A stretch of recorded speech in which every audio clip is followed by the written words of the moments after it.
Just one misstep, and there is no way back from these villages. In some places, people live on narrow rock pillars, where leaving home means facing a drop hundreds of feet below.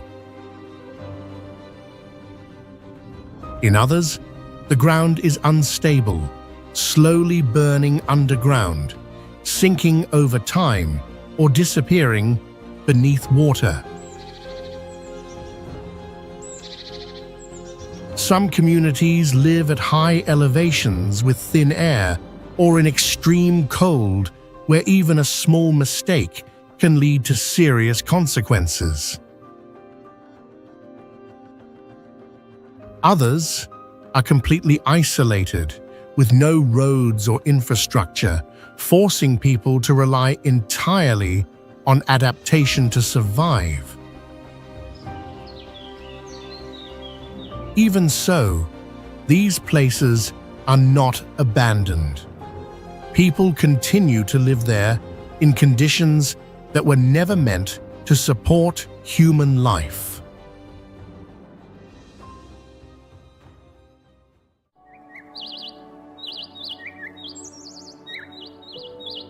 Chamorro Lawang is a village perched directly on the edge of a steep cliff above an ancient volcanic caldera not far from Mount Bromo, which remains continuously active.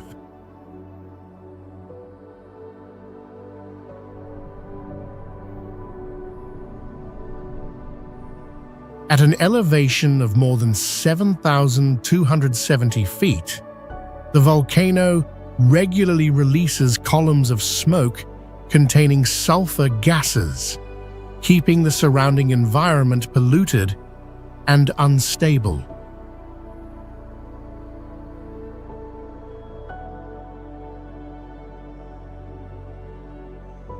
With no flat land available for farming, the Tenga people are forced to cultivate steep slopes along the rim of the caldera, where every growing season carries real physical risk.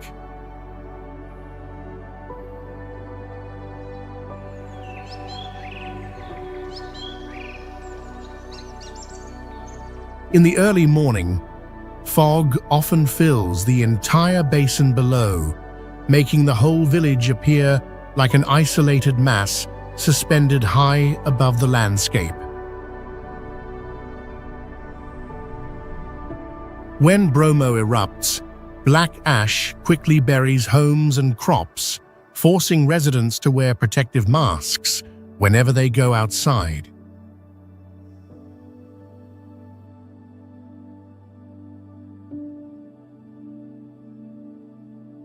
Even when the volcano becomes quieter, the loose ash-rich soil along the cliff edge still leaves the area highly vulnerable to landslides after heavy rain.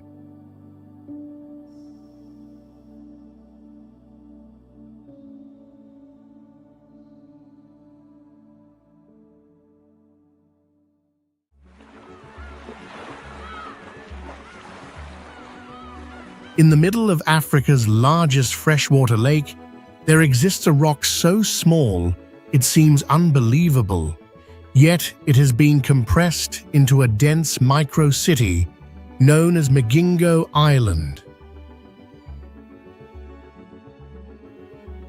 Nearly the entire surface of the island is covered by corrugated metal and rusted zinc shacks, where about 500 to 1,000 people live packed together at the same time to survive through fishing. From above, the island looks like a floating mass of metal on the lake, with buildings pressed together so tightly that there is almost no clear road or open space left.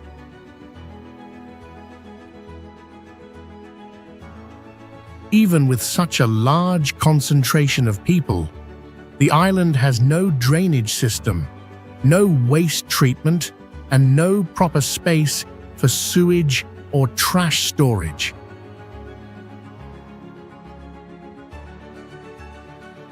Fish remains, household garbage, and human waste are all discharged directly into the lake, turning the island into a potential hotspot for cholera and typhoid outbreaks.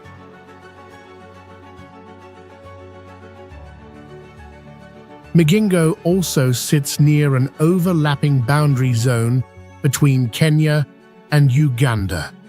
So fishermen from both countries live there, fish there, and jointly manage the island through a mixed committee.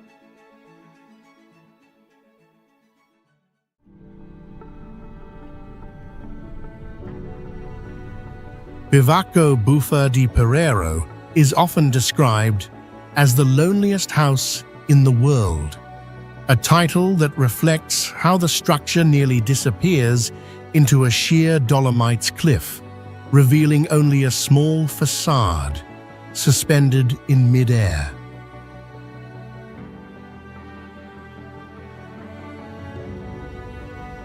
The shelter is embedded inside a natural rock cavity, surrounded on all sides by vertical stone walls, with no conventional walking path leading to it, making it resemble a hidden doorway carved into the mountain.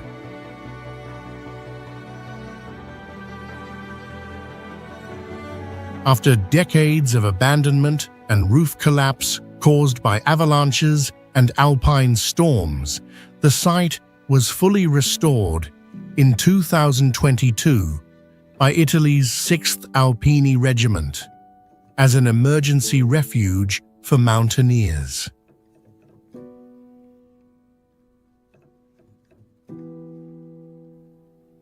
Inside, the space is extremely compact, with raw mountain rock forming the walls, fitted only with 12 simple wooden bunk beds and no electricity, running water, or toilet facilities.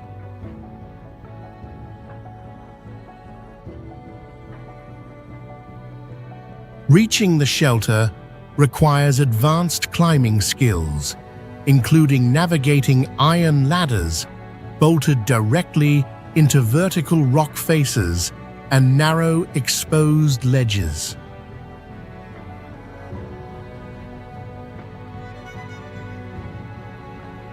Along the route, climbers must cross the 27-meter Cristallo suspension bridge hanging over a deep abyss, famously featured in the film Cliffhanger, turning access to this refuge into a genuine survival challenge.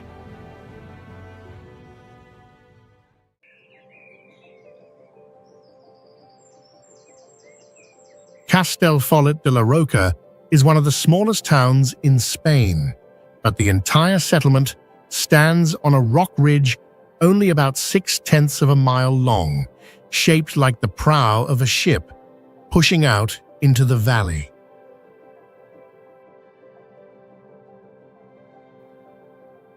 The houses along the edge are built right against a nearly vertical cliff, placing the entire settlement at risk of erosion, landslides, and fractures in the rock foundation.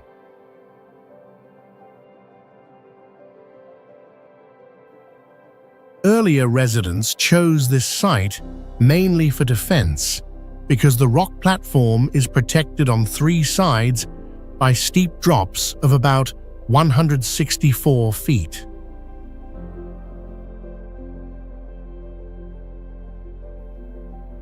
On top of that narrow ridge, the buildings are packed tightly together along what is almost a single main street, so the space inside the village feels dense and enclosed.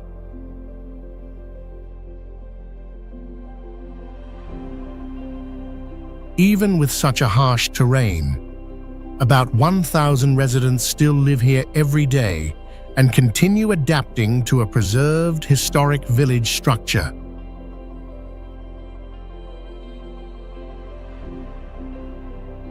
In the middle of a valley covered with thick green vegetation, the dark grey rock rises sharply and lifts the whole village high above, making the settlement seem cut off from the world below.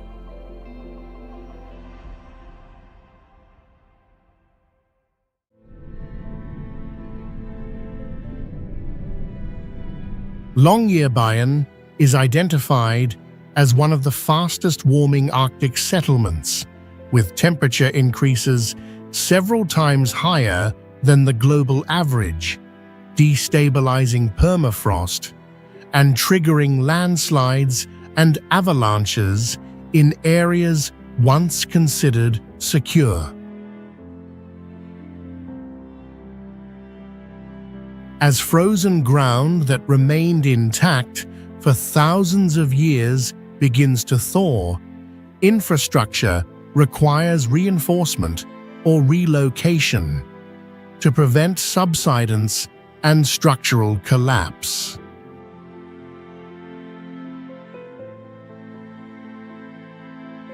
The Svalbard archipelago hosts roughly 3,000 polar bears compared to about 2,400 residents, which is why anyone leaving town limits must carry a high-caliber rifle and know how to operate it for self-defense.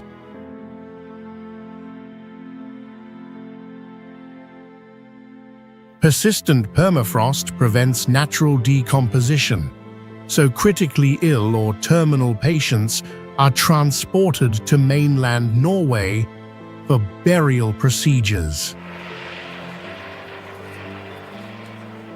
No native trees grow in the region, and the terrain consists primarily of exposed rock, ice, moss, lichens, and low-ground vegetation.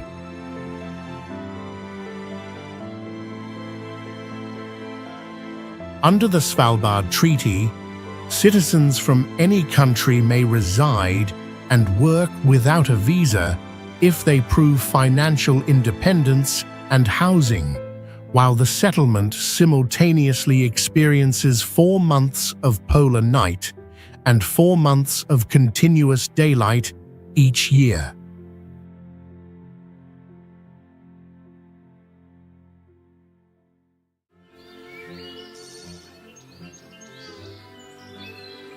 Tonle Sap floating slums are poor communities living entirely on the surface of Tonle Sap, the largest freshwater lake in Southeast Asia.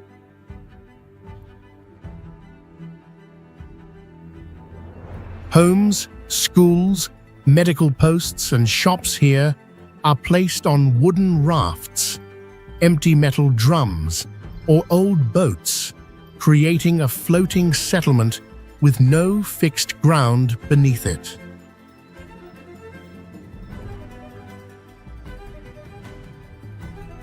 In the dry season, water in some areas is only about 3 feet deep, but in the wet season, it can rise to about 30 to 33 feet, expanding the lake to about 5 times its size and forcing entire communities to move their homes several miles multiple times a year.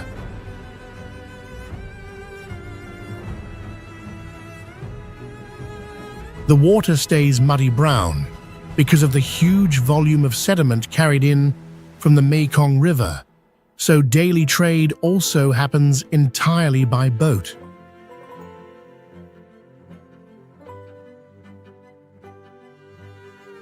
Small boats loaded with vegetables, drinks, and hot food move through narrow gaps between floating houses to sell goods.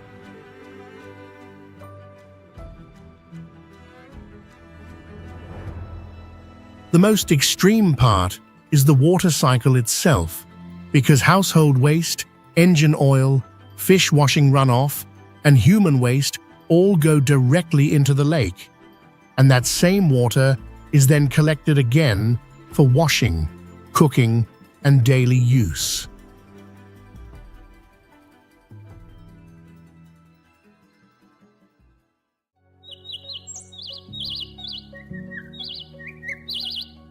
Katski Pillar is a natural limestone monolith rising about 131 feet above the forested landscape of Georgia, crowned by one of the most isolated and dangerous monasteries ever occupied. From a distance, the structure appears as a tiny dot suspended in mid-air, surrounded by sheer 90-degree rock faces with no protective barriers above the abyss.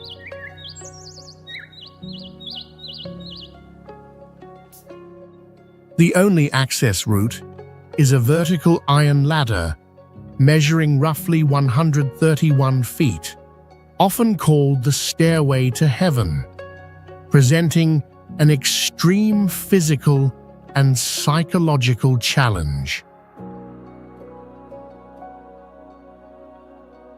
On a summit surface of only about 1,600 square feet, monks constructed a small church, a hermit cell, and a wine cellar dating back to the 9th century.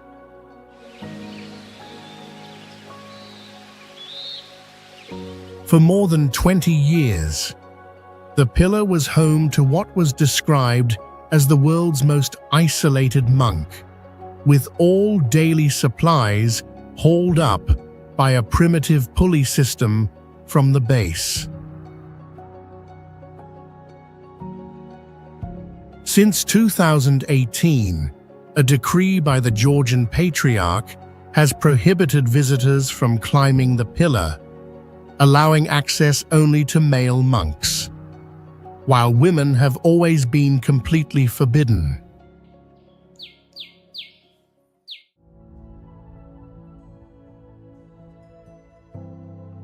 Charya is a place where underground coal fires have burned continuously since 1916 and still cannot be fully extinguished. The disaster began during British colonial rule, when mining companies used poor extraction methods and abandoned tunnels, allowing coal to contact oxygen and ignite on its own. As the coal seams below are consumed by fire, large voids form underground, making sudden land subsidence a constant danger.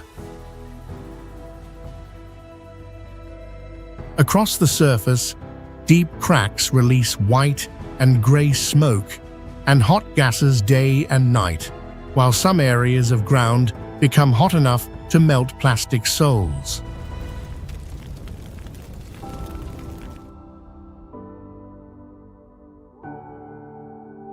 Even under these conditions, many local residents and poor children still move through the area barefoot or in thin sandals to collect coal because it remains their only source of income.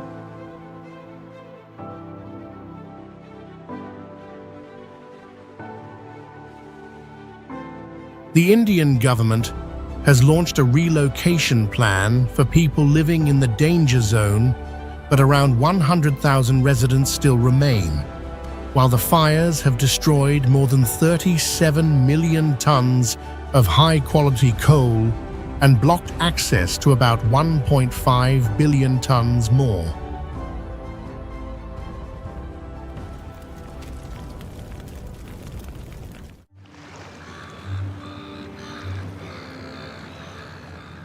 Vardhya is a vast monastery complex and cave city from the 12th century in Georgia, often described as a hidden city with a structure reaching 13 levels and thousands of rooms carved into the cliff.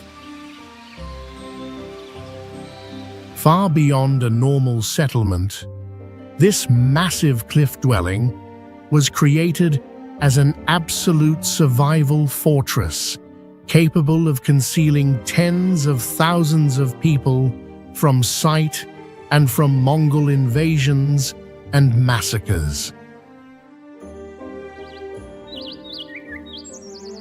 To survive at extreme heights, residents transformed the mountain interior into a sealed honeycomb-like system containing bakeries, storage rooms, and a complex underground water network rarely seen in medieval architecture.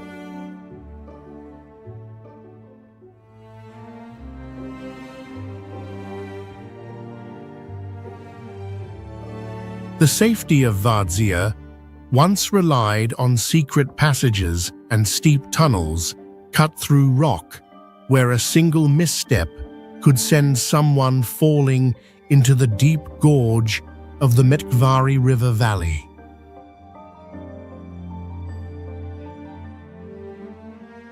In the year 1283, a powerful earthquake tore open the cliff face, collapsing roughly 2/3 of the city and exposing rooms as open-air caves suspended against the sky.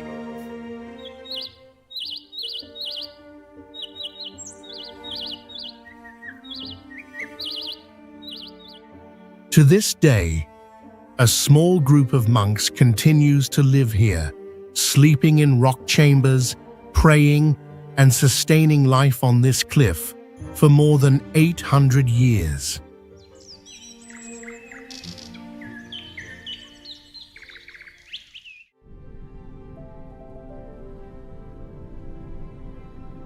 Lukla is a small town set deep in the Himalayas and serves as the most common gateway to Everest for tens of thousands of trekkers and climbers each year.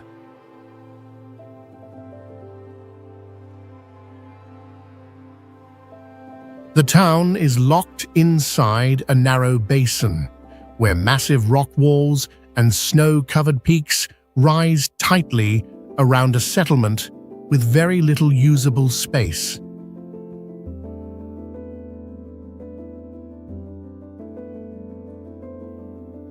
Even though it stays busy, Lukla has no cars, no motorbikes, and no paved road linking it to the rest of Nepal, so people can only reach it by air or by walking for days.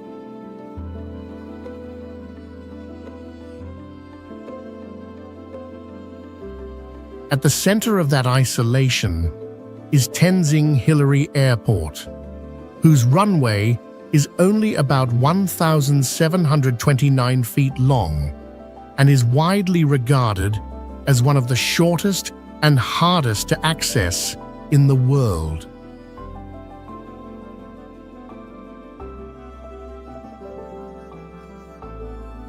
At an elevation of nearly 9,800 feet, thin air reduces aircraft lift and makes both takeoff and landing far more dangerous.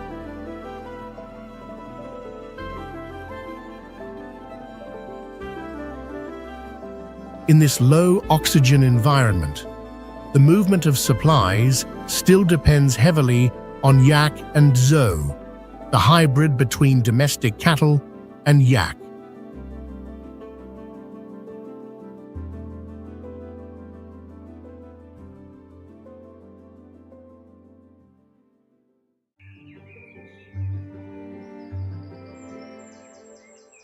Korawai tree houses represent the highest form of everyday human housing ever built.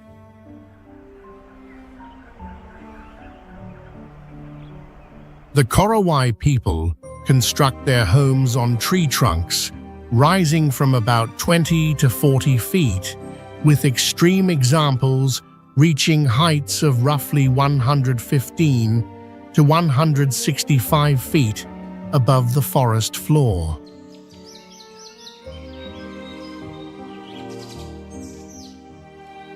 Elevating the house serves not only to avoid wild animals and flooding, but primarily to protect families from malevolent spirits known as kakua and from nighttime attacks by rival tribes.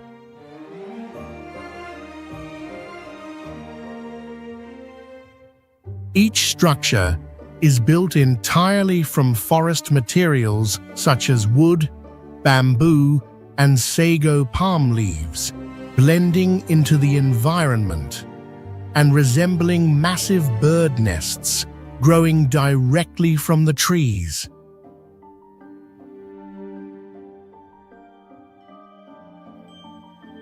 The only access is a single notched tree trunk used as a ladder, requiring residents to climb at extreme heights without any safety equipment.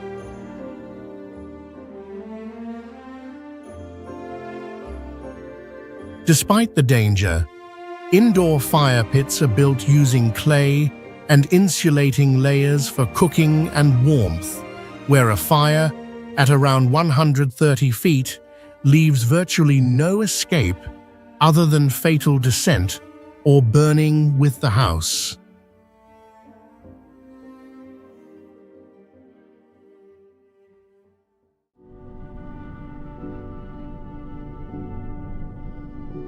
Kiruna is the largest underground iron ore mine in the world, supplying raw materials that have sustained the European metallurgical industry for more than a century.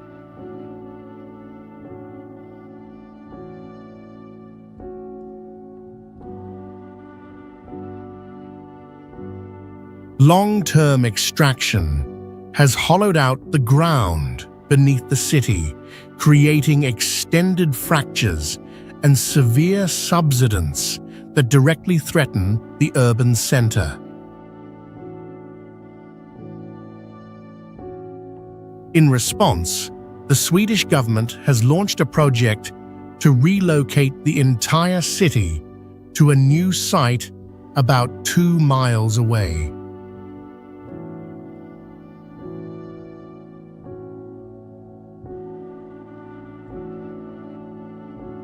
Located within the Arctic Circle, Kiruna experiences about 50 days of midnight sun in summer and nearly 1.5 months of continuous darkness in winter.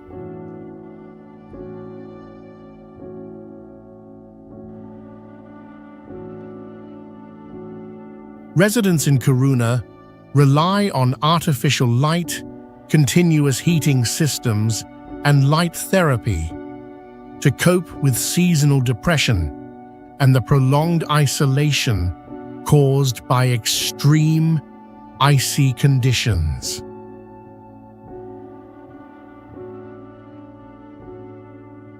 In early 2023, LKAB discovered the Per Geiger deposit in Kiruna with more than 1 million tons of rare earth oxides inside a vast underground mining system with hundreds of miles of drivable tunnels reaching more than 4,200 feet below ground.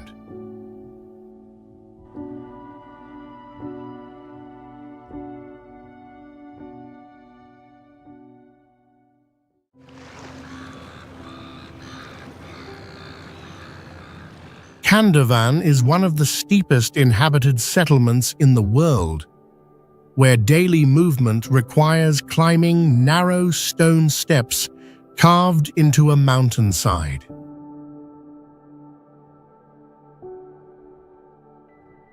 The village remains a rare rock-dwelling community, continuously inhabited for more than 700 years, with about 117 households living inside volcanic formations, known locally as Karan.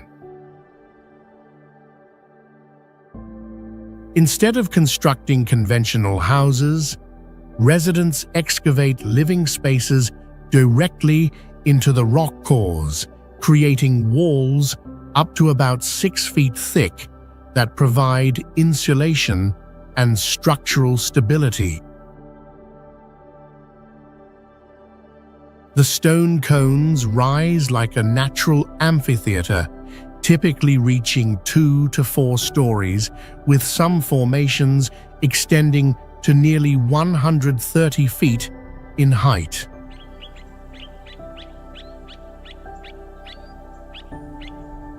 Winters last close to 6 months, and heavy snowfall frequently turns pathways into icy slides that can temporarily isolate the settlement. Kandavan also features a hotel carved into volcanic rock and small exterior niches illuminated at night with oil lamps, forming a natural lighting network along the cliff face.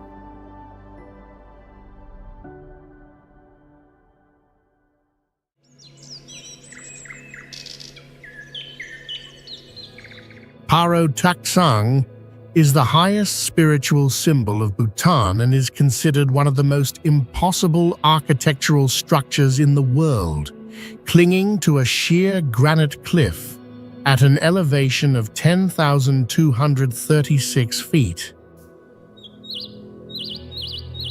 Built without modern machinery or technology, the monastery was constructed entirely by human effort, with every stone and timber carried by hand along narrow mountain paths beside deep drop-offs.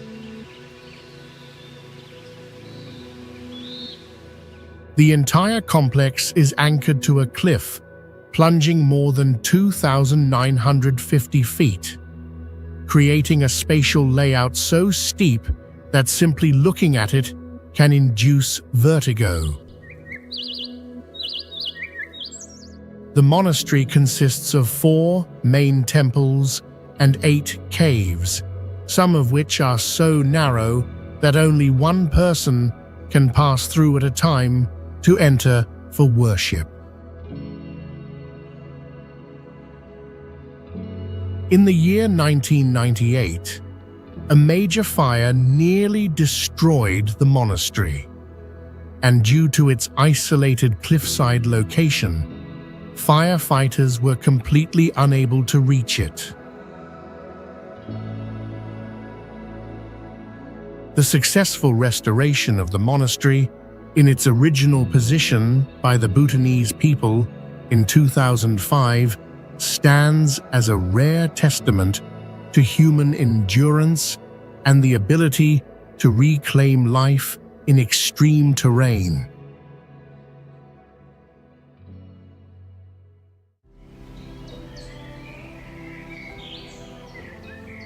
Sasi di Matira develops inward rather than outward, forming a rare negative urban structure where homes are carved deep into limestone rock with only their facades exposed to the surface.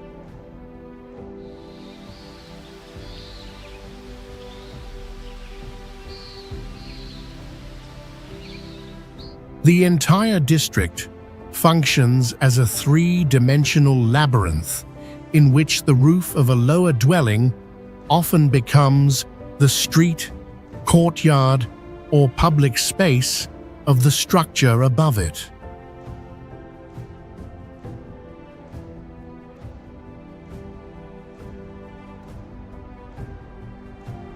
Before evacuation in the 1950s, living conditions were considered a public health disaster, with infant mortality reaching nearly 50% due to malaria, dysentery, and humans sharing damp enclosed spaces with livestock.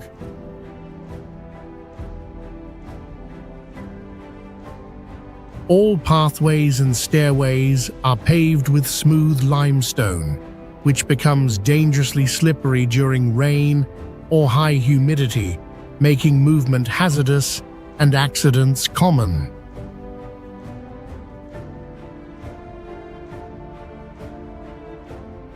Because of constant moisture and limited space, residents built beds more than 3 feet high, using the area beneath to keep chickens or store farming tools.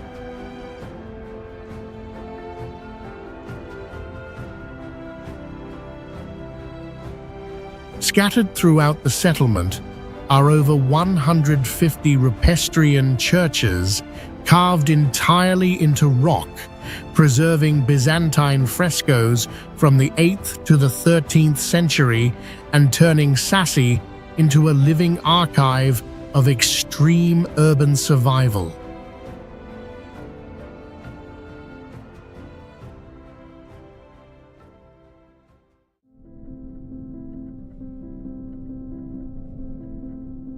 Tuktoyaktuk stands out globally as a brutal symbol of global warming, a small, remote village that is slowly falling straight into the ocean.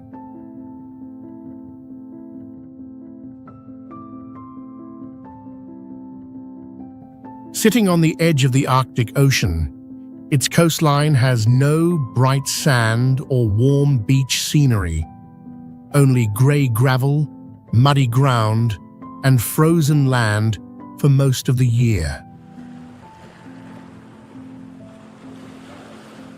The extreme threat facing people in Tuk is not only the cold, but the thawing of permafrost, which once served as the foundation for homes, roads, and even natural food storage cellars.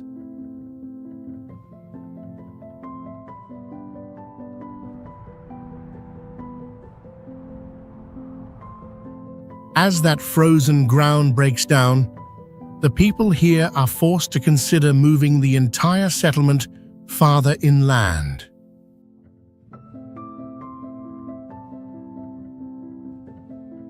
The arrival of the gravel road into the village turned Tuk into the only settlement on Canada's Arctic Ocean coast that the public can drive to freely year-round.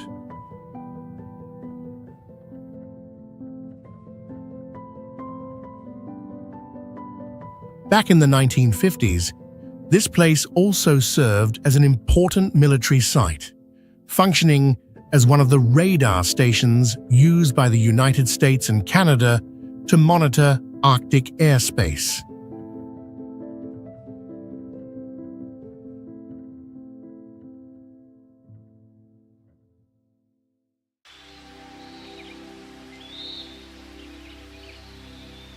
Mount Fanjing is consistently ranked among the most dangerous religious sites on Earth because its sacred structures stand on isolated stone pillars at extreme altitude. Reaching the summit on foot requires climbing nearly 8,888 consecutive stone steps, demanding hours of continuous ascent with no safe resting zones. The final approach to Golden Summit is almost completely vertical, forcing climbers to use both hands and feet while gripping iron chains fixed into the cliff, where a single slip can result in fatal consequences. At the top, two separate rock columns support temples dedicated to Shakyamuni Buddha and Maitreya Buddha, connected only by a narrow stone bridge suspended over a deep abyss. Because the peak rises alone above surrounding lowlands, it is frequently struck by violent winds and lightning, making access strictly forbidden during storms or unstable weather.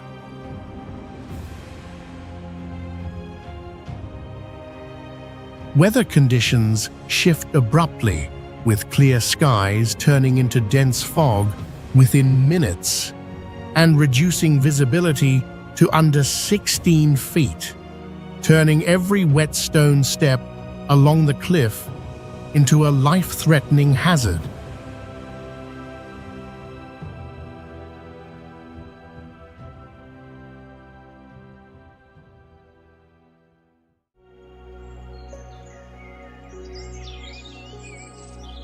Abuna Ye Matagu is considered the most dangerous church in the world, carved entirely by hand into a vertical sandstone pillar at an elevation of more than 8,200 feet above sea level.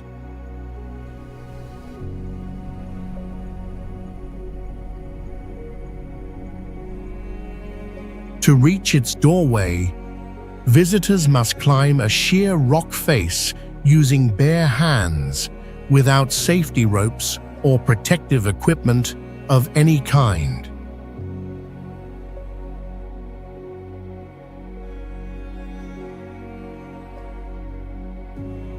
The church stands isolated atop a natural stone tower, accessible only through narrow footholds just wide enough for toes, worn smooth by more than 15 centuries of continuous use.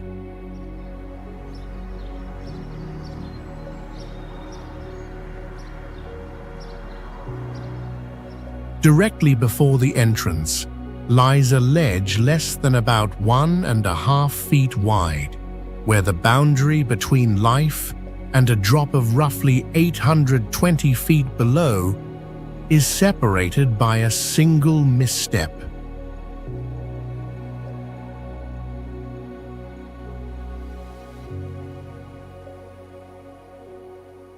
The church preserves heavy and priceless ancient manuscripts handwritten on goat skin, raising unanswered questions about how such objects were carried to this height centuries ago.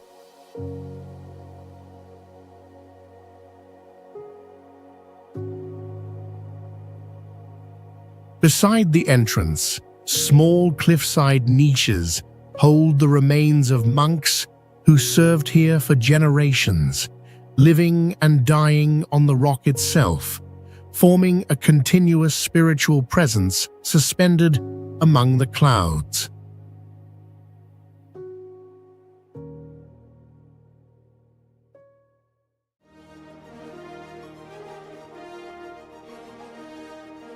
Vostok Station is a Russian scientific research facility and one of the most valuable records of Earth's climate history.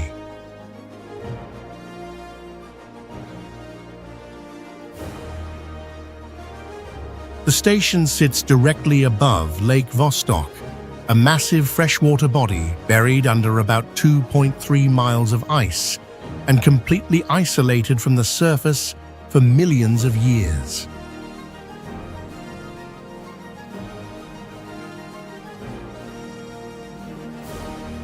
The surrounding landscape is the Antarctic Plateau, an almost perfectly flat environment with no hills, no valleys, and no exposed rock anywhere.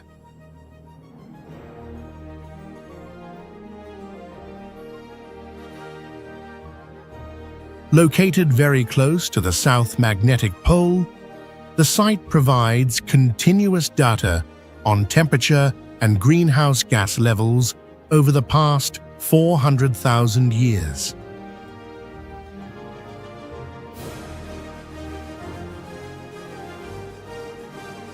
In this environment, people must breathe through heated equipment because direct exposure to air that can drop to minus 112 degrees Fahrenheit risks freezing and damaging lung tissue.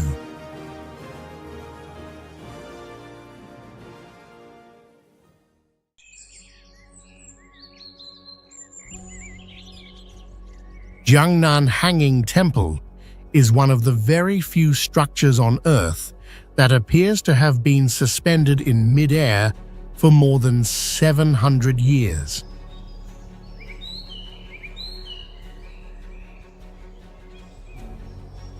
Its main halls and shrines sit hundreds of feet above the ground, with half of the structure carved into the cliff, while the other half projects directly over a deep abyss.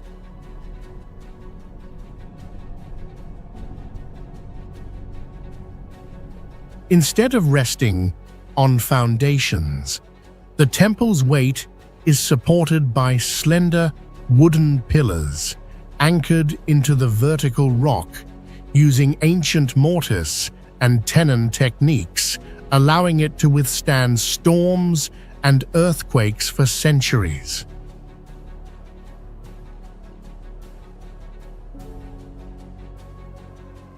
The entire structure is attached to a massive rock formation, shaped like the Buddha, creating the illusion that the temple grows directly from the mountain itself.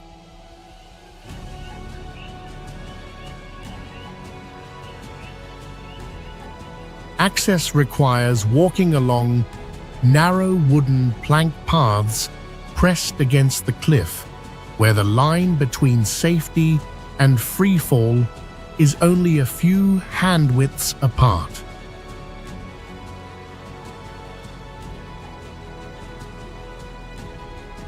Today, a glass bridge spans part of the cliff, letting visitors look straight down into the void and merging ancient architecture with modern extreme tourism.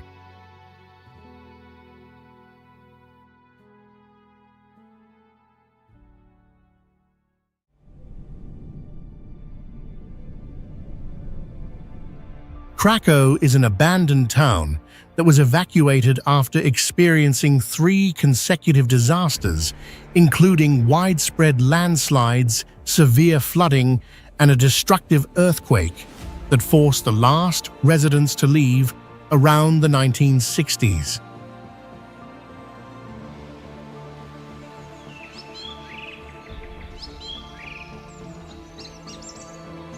These events occurred within a relatively short period and disrupted all forms of survival, making the settlement no longer viable.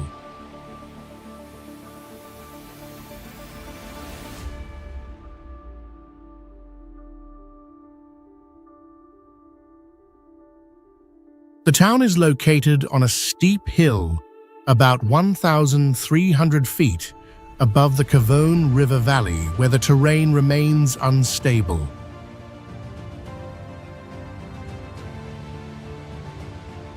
The grey stone houses are built along the slope, causing the entire structure of the town to visually merge with the natural rock face.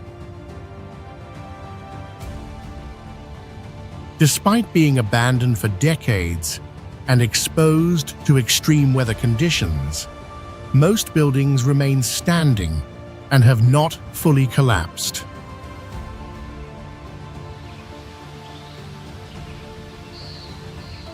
Before the 20th century, Krakow was a thriving educational and religious center with a university, a large castle, busy public squares, and a population of nearly 2,600 people.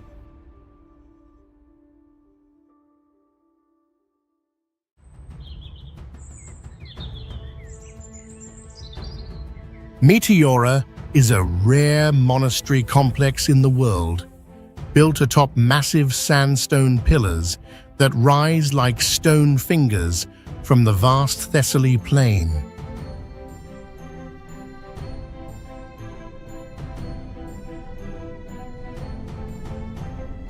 Nearly 20 monasteries stand directly on cliff edges, at heights reaching up to about 1,970 feet, where a single misstep can mean falling straight into the deep valley below.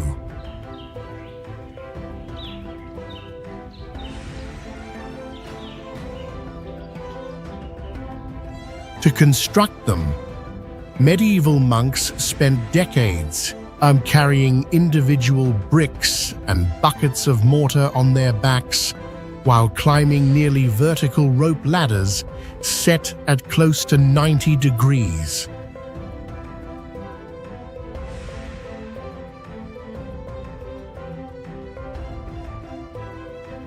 For centuries, the only way in or out was a rope net lowered from the summit, and the rope was replaced only when it finally snapped.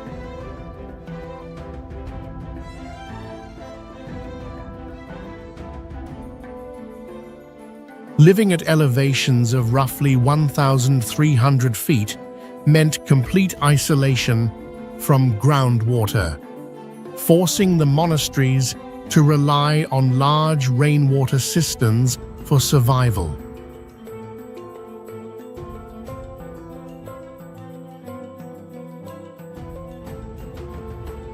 The most prominent site is Great Meteoron, the largest and oldest monastery which still preserves priceless relics and the bones of monks who lived and died on these cliffs.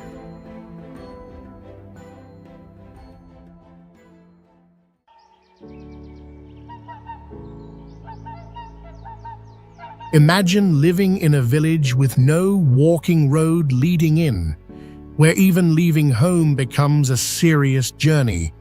And that is exactly what Bame village is like.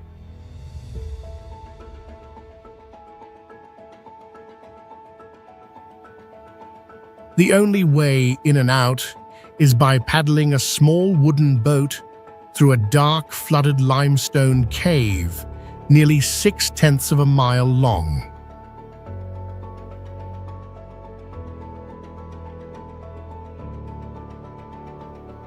Because the village is completely isolated by its terrain, the people of Bame lived separated from the outside world for hundreds of years.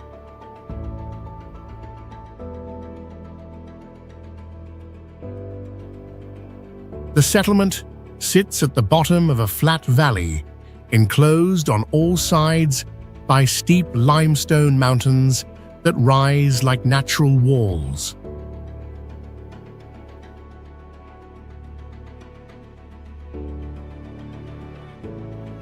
Since trade through the flooded cave is extremely difficult, and especially dangerous during flood season, residents once had to produce 100% of their essential needs on their own.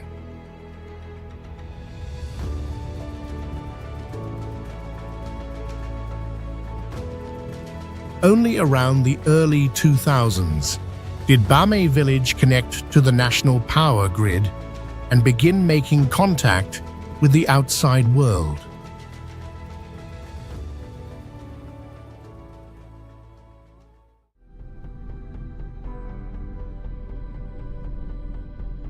Baushenstone Fortress is a settlement of more than 100 households where people live, work, and raise livestock on the surface of a rock measuring only about 0.2 square miles.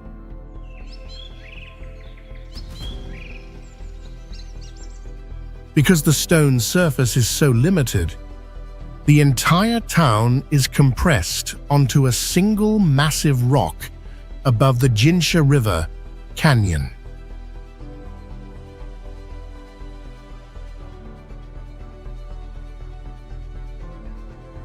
The residents do not just live on the rock, but also carve directly into it to create beds, stoves, water jars, millstones, tables, and chairs for daily life.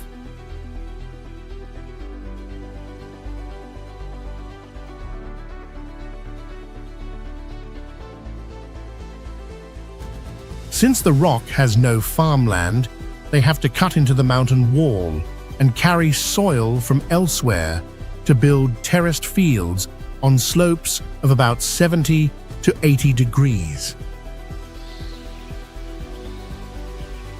The whole village has only 2 entrances, and when those 2 gates are closed, the entire settlement becomes almost like an isolated fortress.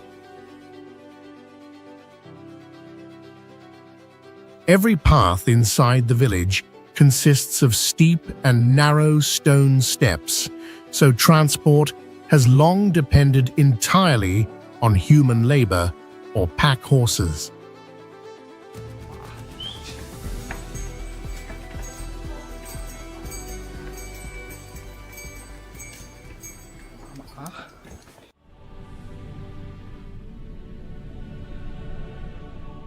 Halighuga is a place where several times each year, rising seawater covers almost the entire islanders, as if it has vanished from the world map.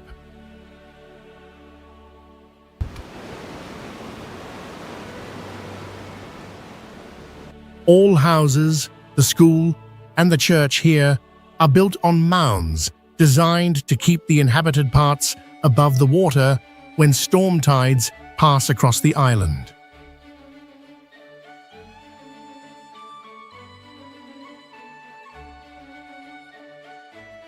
The island lies within the Wadden Sea mudflat region, so when the tide goes out, the landscape around it is not deep sea, but muddy ground and green salt meadows growing over wet sediment.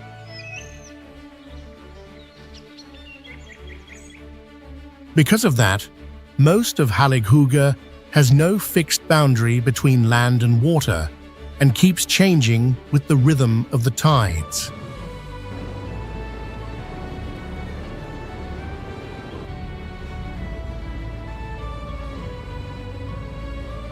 The Schleswig-Holstein state authorities require each house on the island to have a shelter room on the top floor, strong enough to serve as the final survival space if a storm destroys the rest of the house.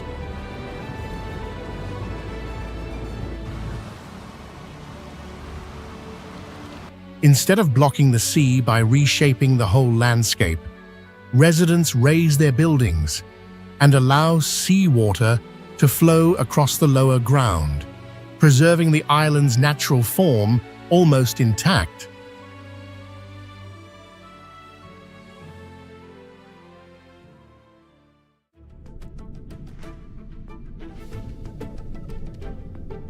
The Drina River house is often described as the loneliest house in the world, standing alone on the top of a narrow rock in the middle of the violent Drina River.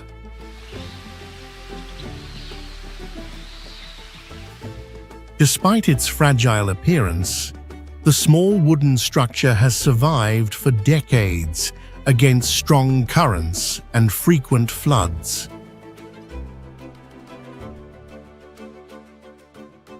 It was not built by professional engineers or architects, but constructed in the year 1968 by a group of local youths who wanted a place to rest while swimming. Over more than 50 years, the house has been swept away or severely damaged by floods around 7 times, yet each time it was rebuilt by locals on the exact same rock.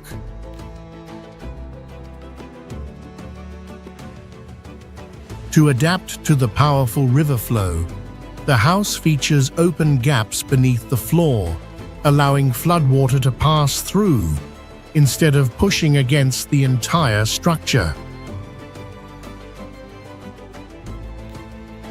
Although it is not an ancient monument, this persistence has turned the house into a modern cultural symbol that attracts thousands of visitors every year.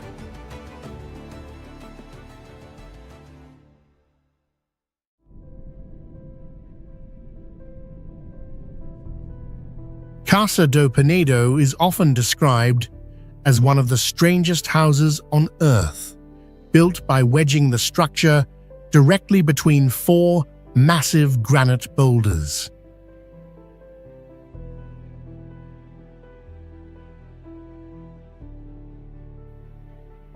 Inside, the layout follows the natural rock formations, featuring a eucalyptus wood sofa weighing about 772 pounds, with stairways and railings carved to fit the stone precisely.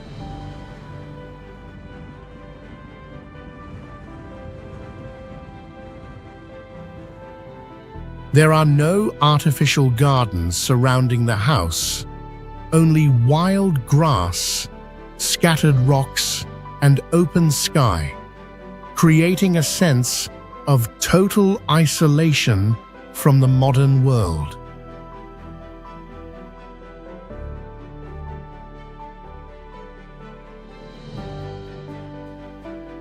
Because of its remote location and unwanted attention, the owner installed bullet-resistant windows and reinforced steel frames to protect the building.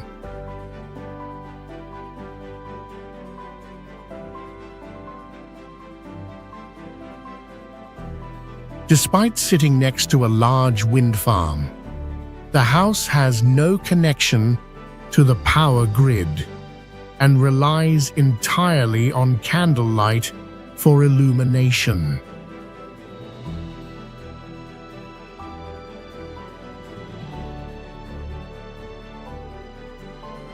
As visitor numbers increased, the owner stopped living here full-time, and part of the house was converted into a small museum.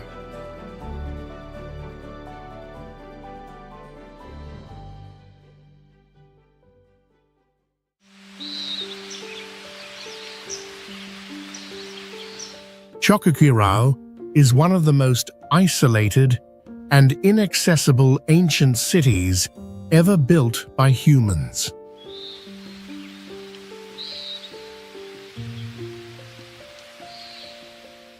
The settlement sits on a mountain ridge with sheer cliffs overlooking the deep Apurimac Canyon, leaving it almost completely cut off from the surrounding world.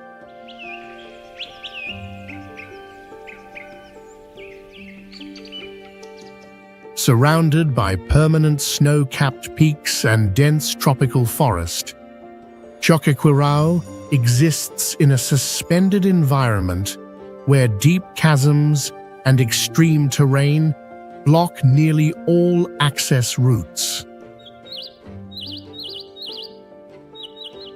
Its strangest feature is a vast system of stone terraces carved directly into mountain slopes approaching 60 degrees, where ancient builders embedded white llama figures into stone walls running along cliff edges.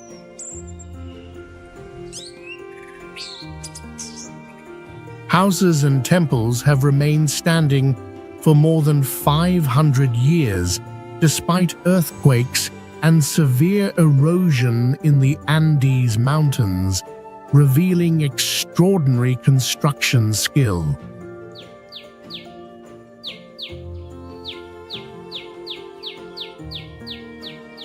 Reached only by narrow trails clinging to cliffs, the site once served as a final refuge for Inca royalty, effectively untouchable to enemies. Even today, only about 30% of the site has been explored, while the remaining 70%, including hundreds of structures, remains swallowed by jungle and locked onto unreachable rock faces.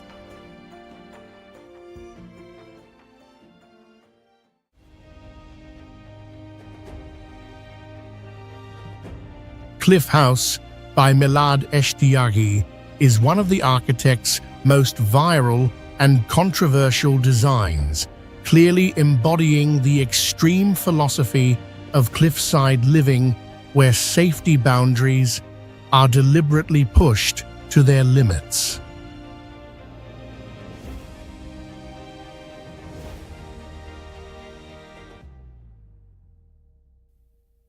The house is composed of stacked modular volumes, arranged both vertically and horizontally, including a dramatic C-shaped block that projects completely into open air above the abyss.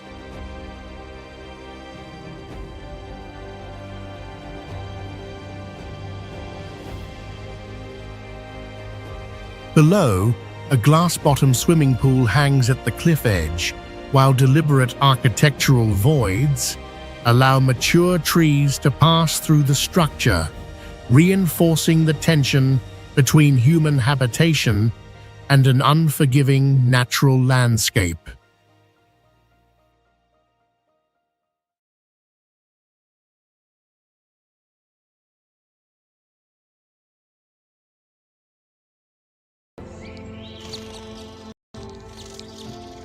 Homes are usually where people go to find safety, but in some places on Earth, the location of the home itself turns daily life into a survival challenge.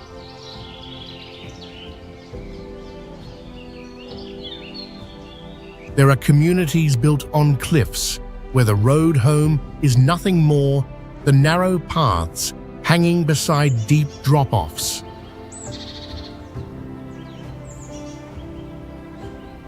In high mountain regions, long winters and isolation make everyday life far more difficult.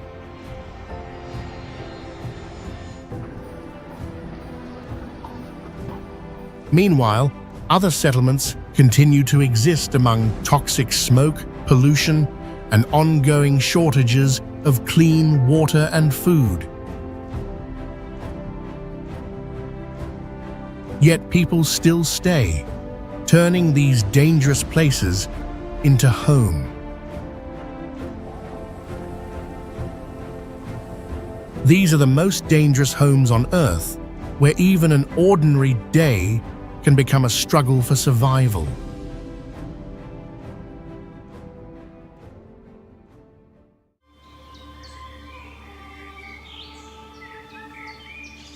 Can you believe that at an elevation of about 8,500 feet, there is still a shelter that people continue to reach today, known as Bivako Lukavwerich?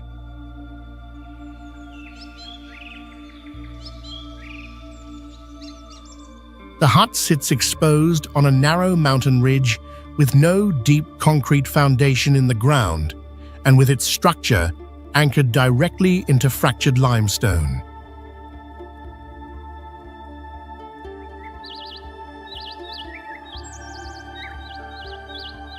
The interior space is only about 172 square feet, enough for 8 to 9 people to lie in layers on simple wooden platforms. In winter, the entire area is covered by ice and snow, turning the terrain white, sharp, slippery, and constantly exposed to major avalanche risk. The structure is both a shelter and a memorial to Lukavwerich, an alpine climber and guide who died in an avalanche. To open the door of this free refuge, climbers must cross vertical rock faces while holding onto cold steel cables before earning a place to lie down in the frozen mountains.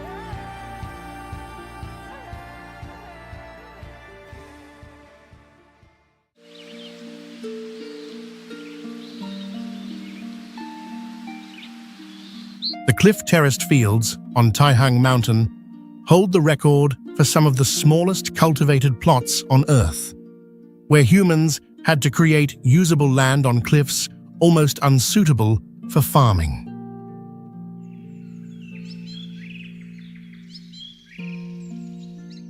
Some terrace plots here are so small that they can hold only one tree, because the Taihang cliffs are mostly exposed rock, with almost no fertile soil layer.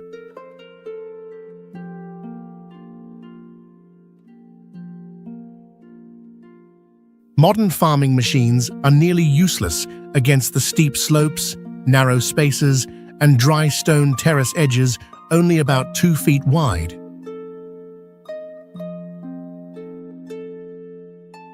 The entire terrace system is held together by tightly stacked dry stones, forming layers of farmland attached to the vertical mountainside. In winter, temperatures can fall to -4 degrees Fahrenheit, causing ice to cover the narrow stone edges and stand out against the black mountain rock.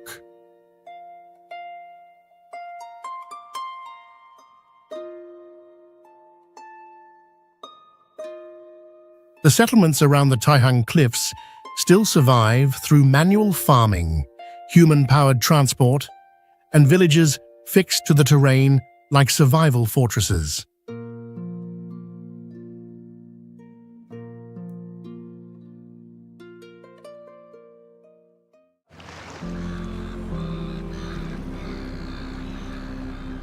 Agbogbloshie is recognized as one of the largest e-waste sites on Earth, exposing the darker side of global technological development.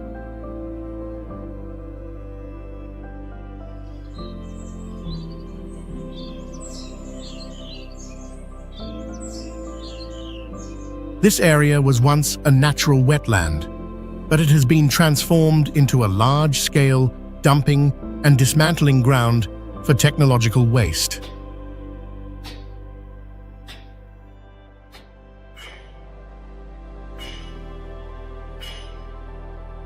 To recover copper cores, collectors often burn wires and components with flammable material taken from broken refrigerators, creating toxic smoke over the area.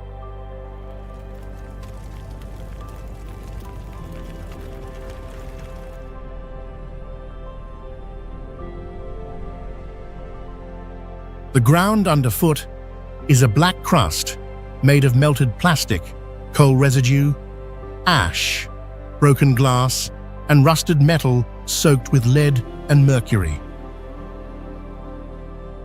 The river running through Agbogbloshie has almost lost all aquatic life because it is clogged with plastic waste, toxic metals, and thick black wastewater.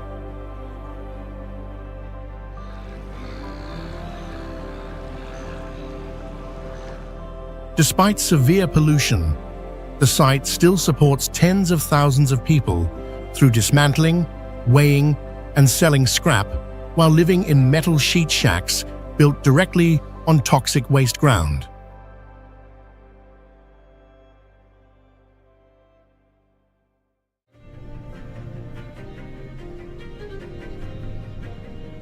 Chukotka is considered a nightmare for the land transport, where many vital routes exist only on frozen rivers and lakes before disappearing when summer arrives.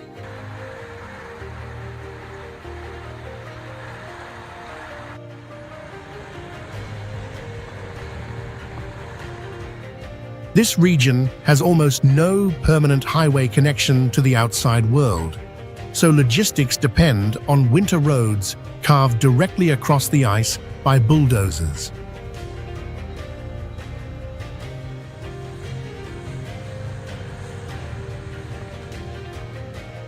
When the ice melts, that entire temporary network turns into mud or open water, making land travel almost impossible.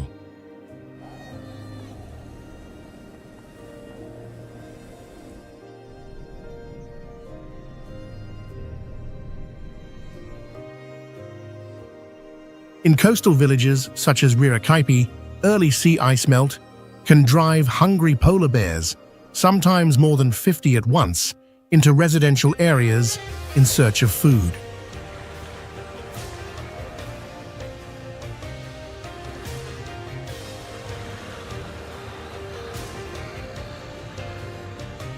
On the permafrost, abandoned towns such as Iolton are left with apartment blocks, schools, and factories like concrete skeletons slowly swallowed by snowstorms.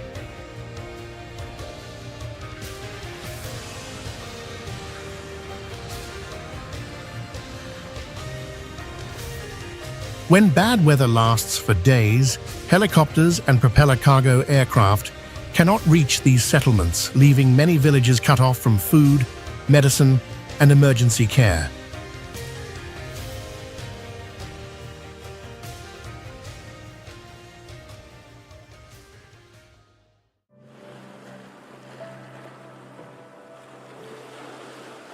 The Principality of Sealand is known as the loneliest fortress at sea, with a territory of only about 43,000 square feet, resting on a rusting steel platform in the North Sea.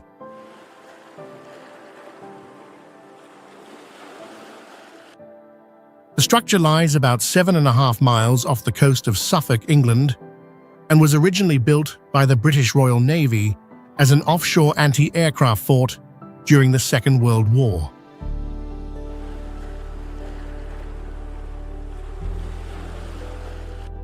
Its entire structure consists of a large steel deck supported by two hollow concrete towers fixed into the seabed, but more than 80 years of storms and oxidation have left the steel and concrete cracked and deteriorating, with no natural beach or harbor anywhere around it.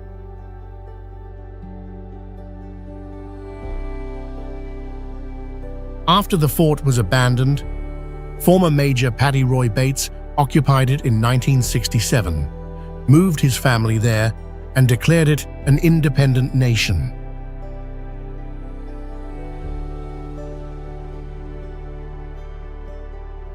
In 2006, an electrical fault from the diesel generator system caused a major fire that destroyed nearly all living facilities on the metal platform.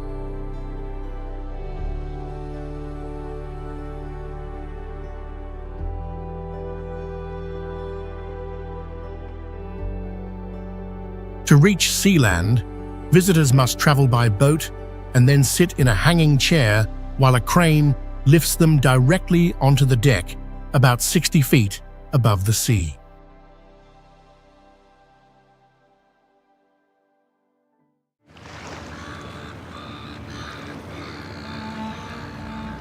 The Ganges River supports more than 400 million people along its course of over 1,500 miles, while also functioning as an open cremation and burial environment on its surface.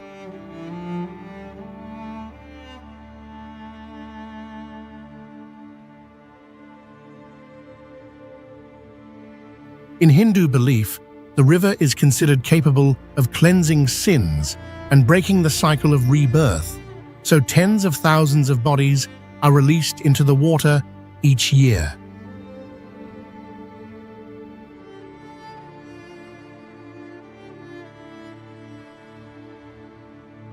In cities such as Varanasi, the riverbanks are built with steep stone steps that connect urban areas directly to the water for ritual use. And in many sections, the water contains large amounts of domestic waste, industrial discharge, and organic remains. During Kumbh Mela, tens of millions of people gather at the same time to bathe, drink, and perform religious practices in the river.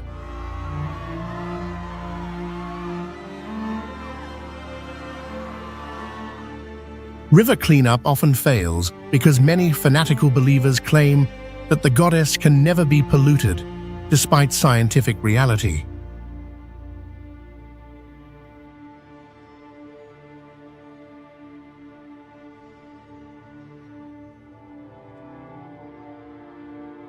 Despite this, the river continues to shape the geography, agriculture, economy, and religious structure of the Indian subcontinent over thousands of years.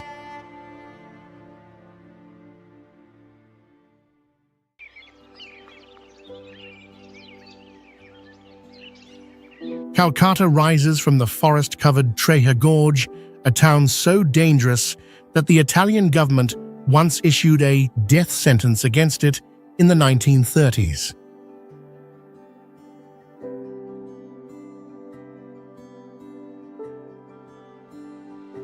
Authorities at the time forced native residents to evacuate because the volcanic rock beneath the town was feared to crumble from earthquakes and erosion.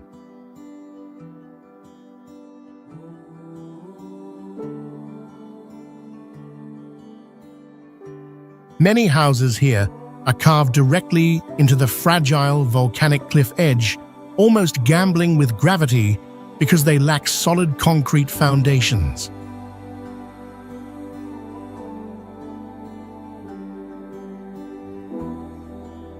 The geological ravine around the town is covered by dark old-growth forest, forming a natural moat that separates Calcutta from the outside world.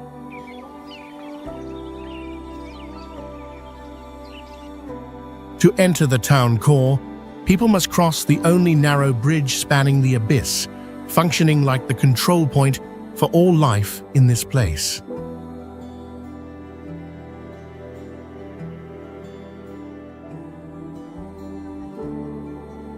After decades of abandonment, in the 1960s, Artists and members of the hippie movement turned cliff-edge houses into art studios, small cafes, and free living spaces despite the risk of collapse.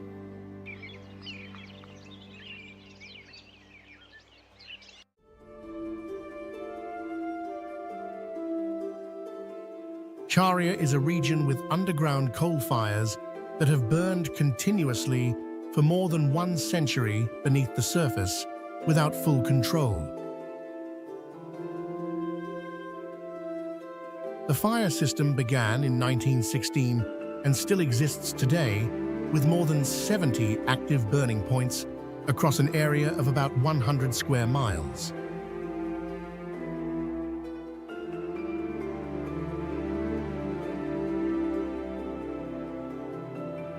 As coal is consumed below ground, large voids form, and the surface can crack or collapse at any time.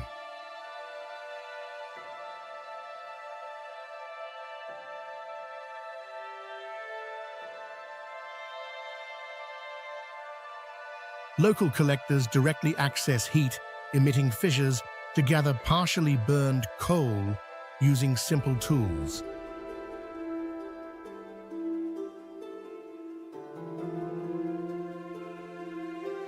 The entire area is often covered by white, grey, and sulfur-rich smoke rising from multiple ground fractures.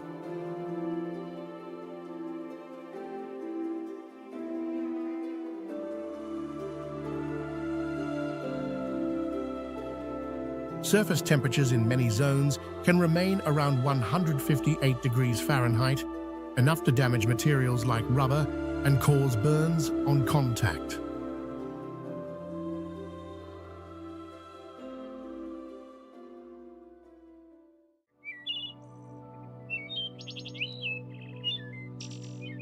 La Paz cliff settlements are an unusual urban phenomenon in Bolivia, where tens of thousands of houses are compressed inside a huge and deep canyon.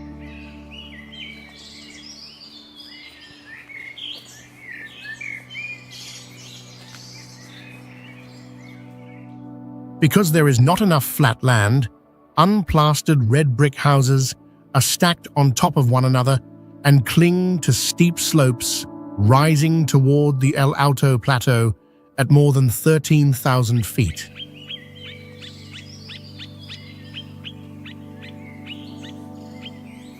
Against the usual pattern, the safer valley floor is home to wealthier residents, while the cold, steep, and landslide-prone cliffs are where hundreds of thousands of poor residents survive.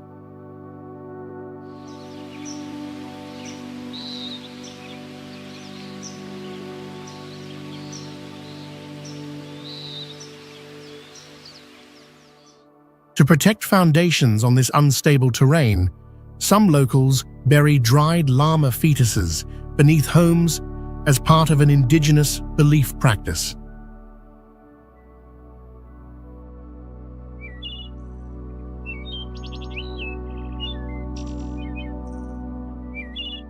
Because paved roads on these cliffs are dangerous and often broken by landslides, La Paz relies on the world's largest urban cable car system as a main form of public transport.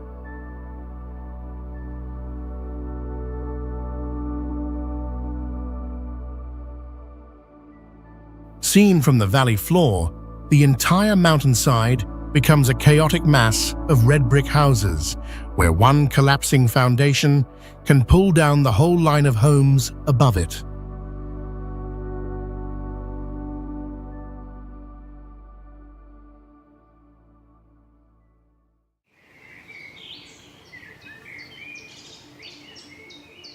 Amadea is a city with a frozen surface area, unable to expand by even 1 square foot through 5,000 years of history, while still remaining continuously inhabited.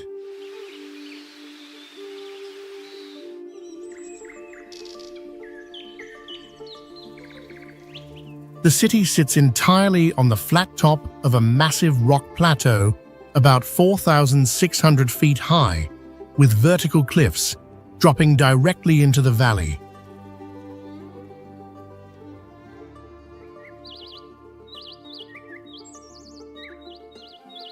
As the population grew, residents had to demolish old houses, build new ones on top of them, and push architecture closer to the cliff edge.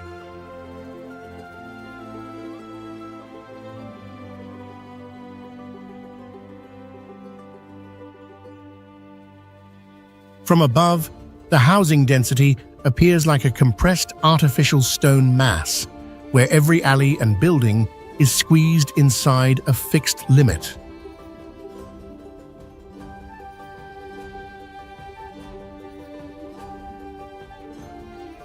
The city has no farmland, so food and supplies must be carried up from the valley through a single steep road clinging to the mountainside.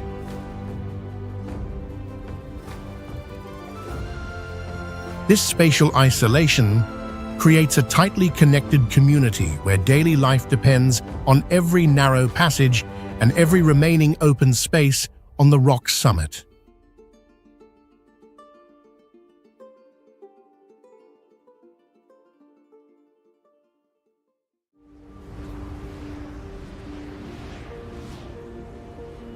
Banio Ice Camp is the only settlement on Earth without fixed coordinates because the ice beneath it constantly drifts across the Arctic Ocean.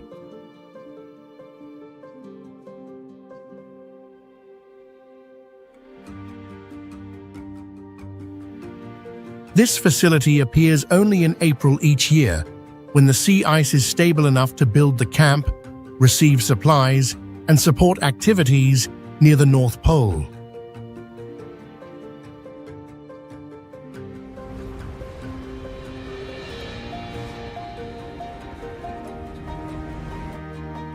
After a few weeks of operation, the entire camp must be dismantled before the ice cracks, melts, or drifts away from its original position.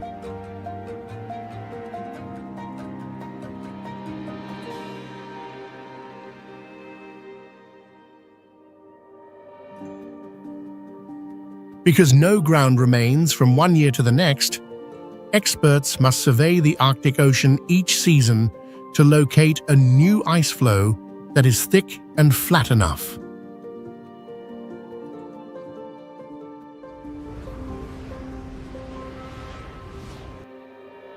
Banio also serves as a staging point for the North Pole Marathon, where athletes run directly across the frozen ocean's surface.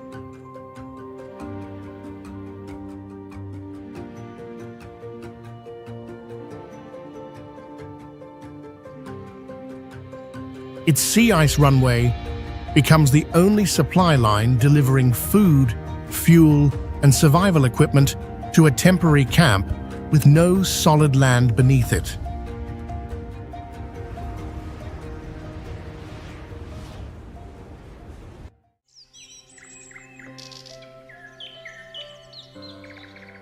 Gunib is known as the most dangerous eagle's nest in the Caucasus, where an entire village clings to the edge of towering limestone cliffs.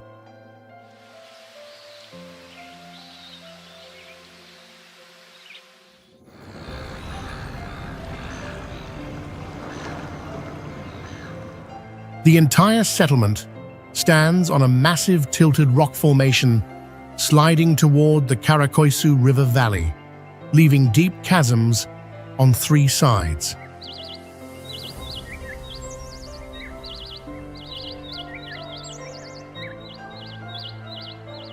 The old houses were not built from regular fired bricks, but from limestone blocks carved directly out of the surrounding cliffs, making the village appear fused into the mountainside itself.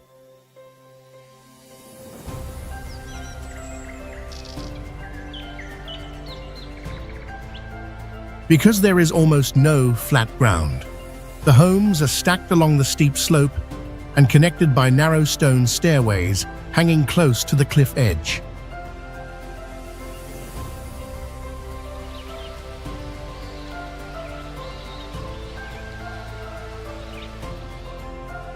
When winter ice covers the paths and the narrow winding pass leading into Gunib, the entire route turns into a deadly trap between unstable rock walls and deep ravines.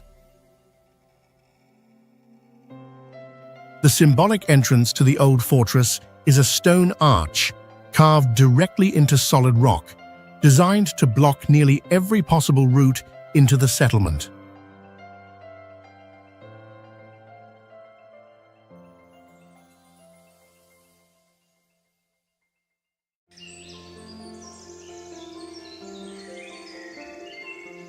You are looking at one of the most dangerous cliffside fortress villages in the Zagros Mountains, where people have clung to the rock slopes for thousands of years to survive.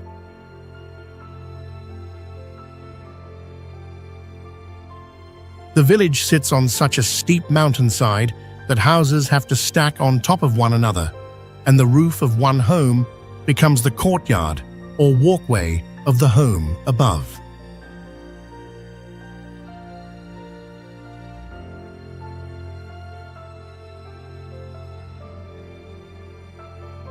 The entire settlement forms a vertical maze, where every route is a steep stone stairway instead of a horizontal road.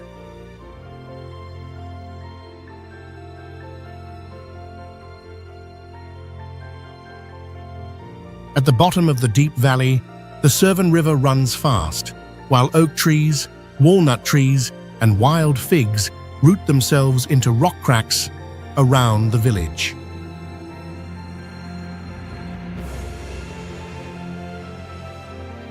When winter arrives, snowstorms can seal the mountain passes and turn the village into an isolated space covered in white snow.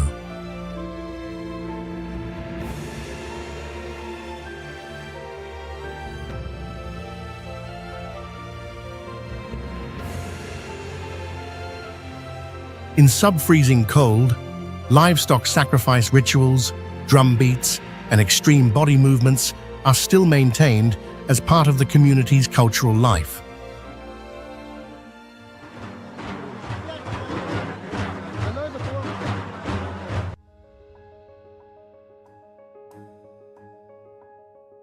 Rann of Kutch is the largest salt marsh desert in the world, formed from the uplift of the Arabian Sea floor into a vast salt surface. The region spans about 11,500 square miles and presents an almost perfectly flat terrain with no dunes or vegetation cover.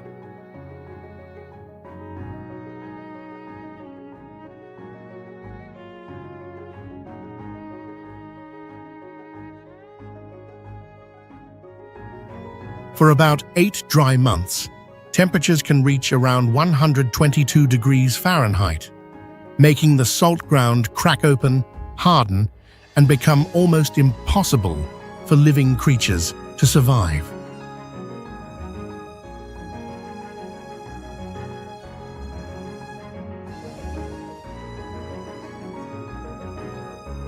During winter, the central area becomes Flamingo City, one of the largest breeding grounds for flamingos in Asia.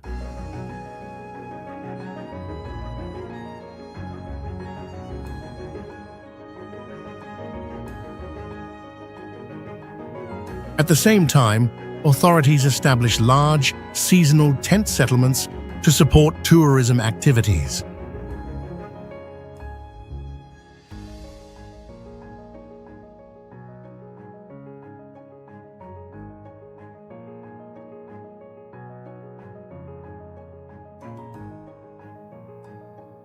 Despite the extreme conditions, the area supplies about 75% of India's total salt production through both manual and industrial extraction.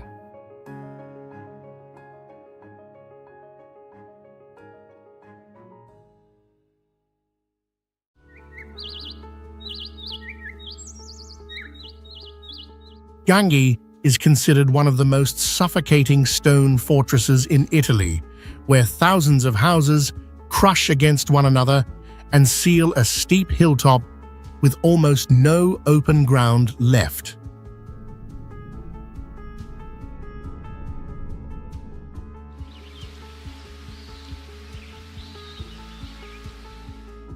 From a distance, Ganges looks like a giant turtle shell covering the entire steep summit in the wild and dry inland region of Sicily. The houses are stacked on top of one another, with one roof touching the foundation of the house above it, forming a cramped and dark maze.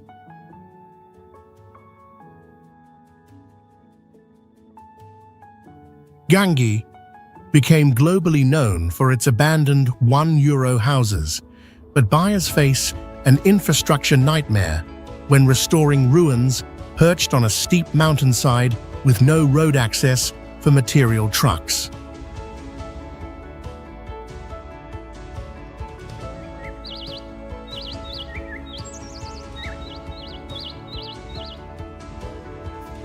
The town's main circulation system is made of steep, slippery, winding stone stairways that completely reject the presence of modern cars.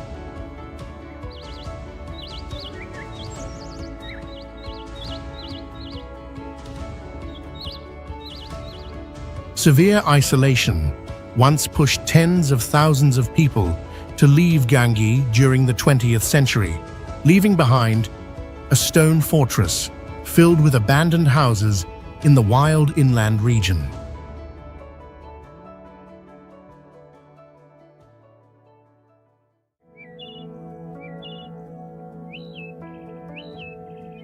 Sumela Monastery is one of the most collapse-prone sacred sites, where the structure sits directly beneath thousands of tons of cracked rock that could fall at any time.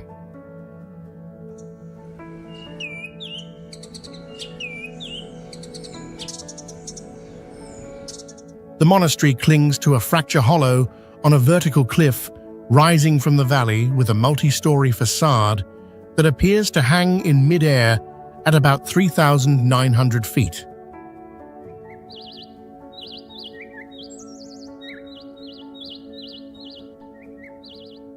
Directly above its roof is a rock wall hundreds of feet high, placing the entire complex under constant exposure to falling stone.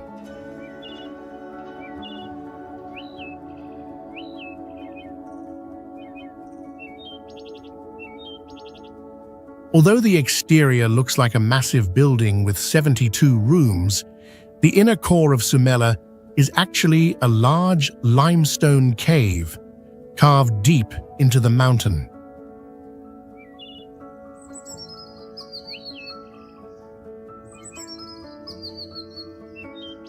The cave interior and the outer face of the rock church are covered with vivid frescoes depicting stories from the Bible.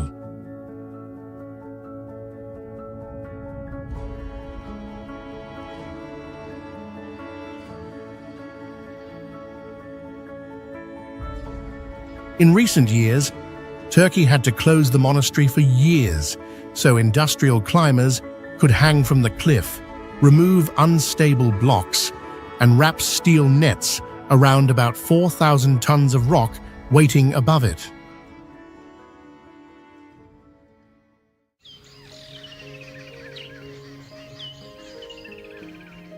Kunzak has some of the most extreme infrastructure in Russia, where opening the back door of a house can mean facing a vertical abyss hundreds of feet deep.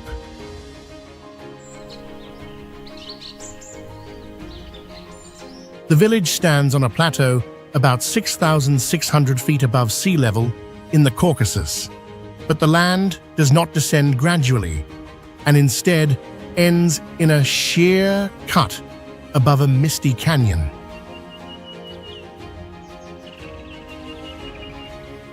Concrete houses, paved roads, and utility poles still rise only a few steps from the cliff edge, creating a form of daily life pressed directly against danger.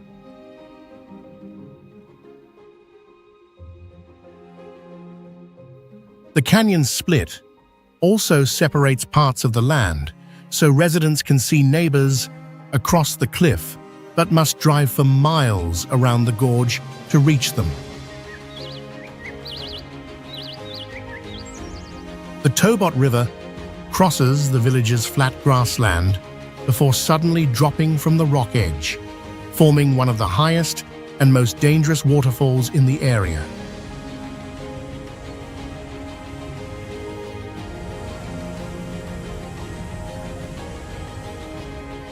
Raising small children or herding livestock in Kunzak requires extreme vigilance because the line between a home yard and a deep ravine can be only a few steps away.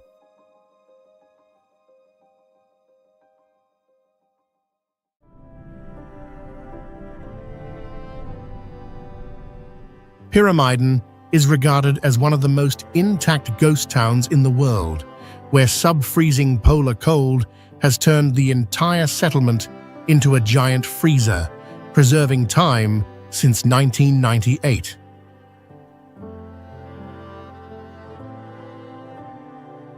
It is a former Soviet coal mining settlement in Norway's Svalbard archipelago, located more than 620 miles from the North Pole.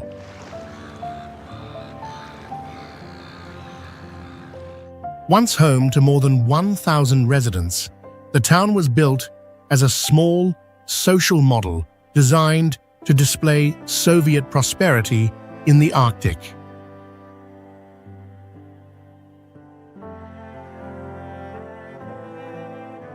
No road connects Pyramiden to the outside world, so access depends on boats or seasonal specialized transport. Inside Billefjorden, mining towers, rail tracks, and coal cableways still stand exposed on the frozen tundra.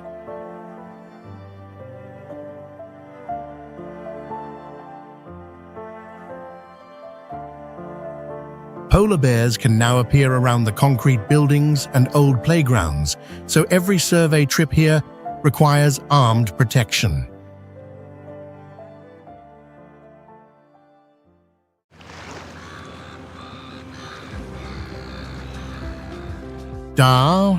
Ravi holds the record as one of the most densely compressed slums on Earth, where about 1 million people are packed into only about 0.8 square miles.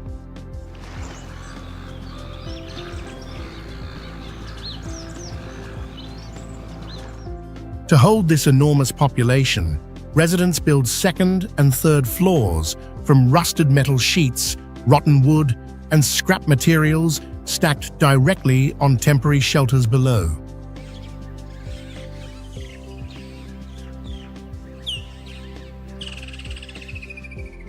From above, Dharavi appears as a sea of dull grey rusting roofs and plastic tarps, where winding gaps less than 3 feet wide replace normal streets.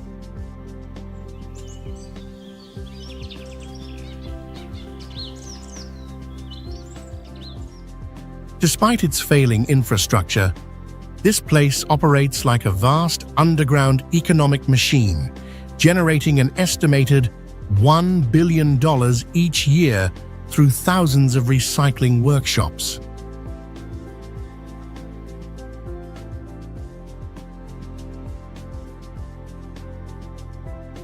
Around the settlement lies Mahim Creek, a biologically dead waterway clogged with chemicals, plastic waste, and sewage that sends foul air into the residential area.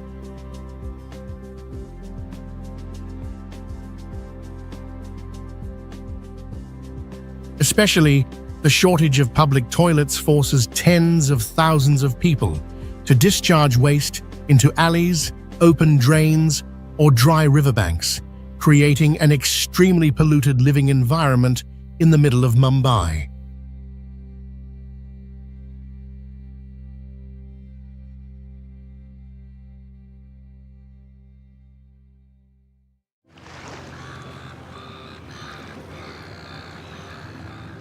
Bhutan is a harsh example of what happens when a settlement is placed in a location too isolated and difficult for people to sustain.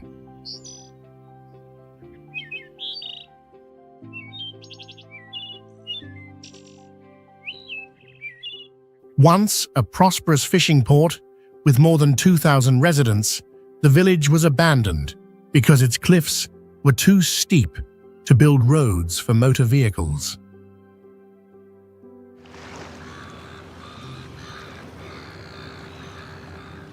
In less than 20 years, roots and wild vines swallowed the brick and stone houses, turning the entire settlement into a giant plant fossil on the mountainside.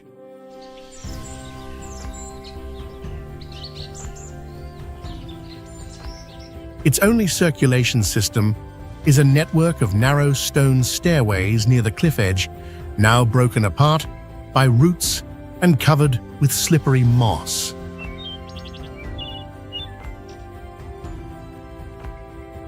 For years after the village was abandoned, Mr. Chu remained there with his wife in a house that had not fully collapsed, walking the stone paths himself to carry daily supplies through streets consumed by vegetation.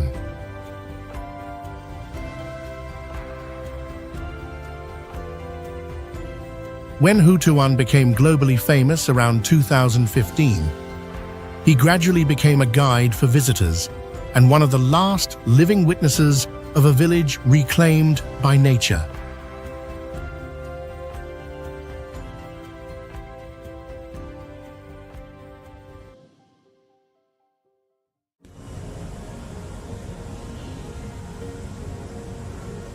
Ushguli holds the record as the highest permanently inhabited settlement in Europe, where people survive at about 7,200 feet beneath the avalanche zone of the Caucasus Mountains.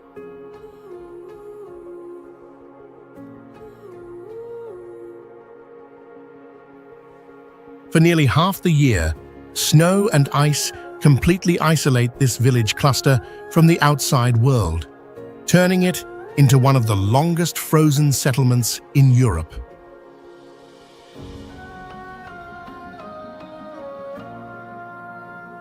Because of the extreme cold, the lower floors of many old houses were used to keep both people and livestock together, relying on animal body heat to stay alive through the winter.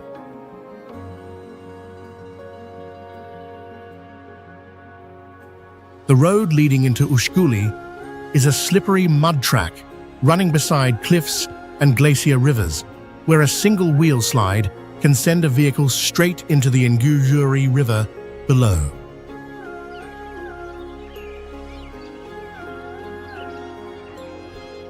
Across this landscape stand more than 200 medieval stone defense towers, and during winter, only their tops remain visible above the snow, like a frozen forest of stone.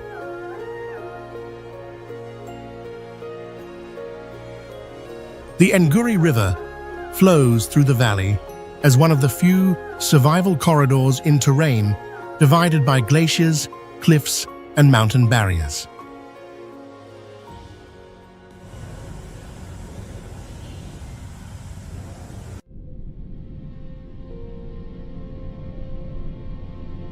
Lumpur Lapindo is recognized by geologists as the largest active mud volcano and one of the most destructive still active on Earth.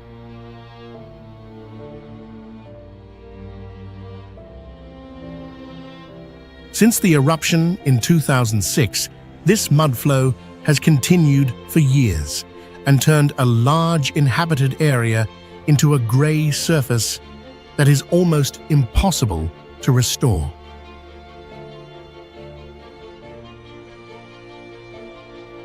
At its peak, it released about 235,000 cubic yards of mud per day, while the exact cause of the disaster remains disputed. The mud covered hundreds of acres, dried into cracked patterns under intense heat, and released a strong, rotten egg smell from sulfur gases.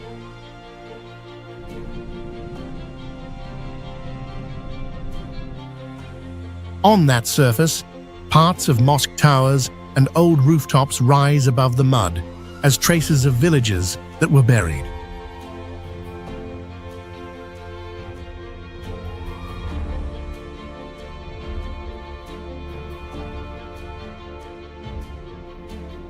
Local residents placed many human-shaped mud statues with raised hands on the dry ground to protest the disaster that took their homeland and caused billions of US dollars in damage.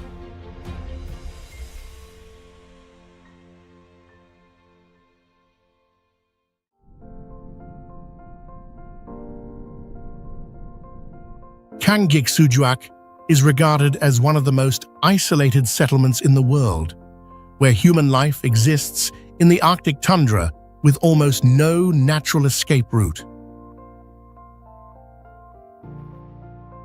The village has fewer than 1,000 residents and lies among rolling rock ridges, moss, and lichen in northern Quebec.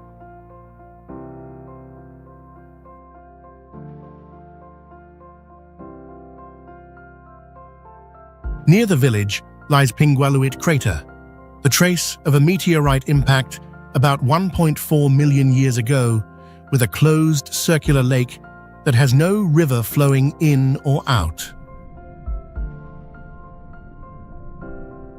In summer, the landscape carries a cold gray-green tone, but winter turns the entire area into a white desert under temperatures that can fall below -40 degrees Fahrenheit.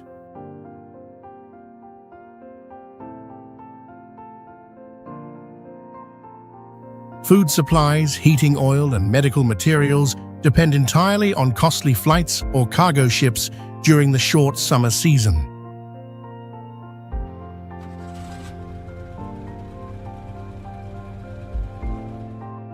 Local people also maintain the practice of harvesting blue mussels by cutting through the ice and descending to the seabed beneath a thick ice ceiling before the tide returns.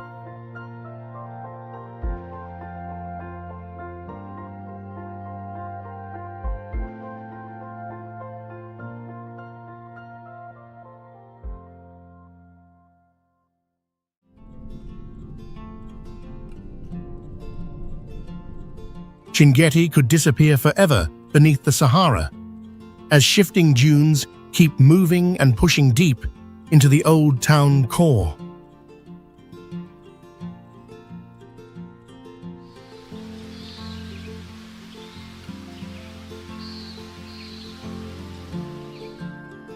It was once an important trade center on Mauritania's trans-Saharan routes, as well as an Islamic holy site and a stop for pilgrims traveling to Mecca.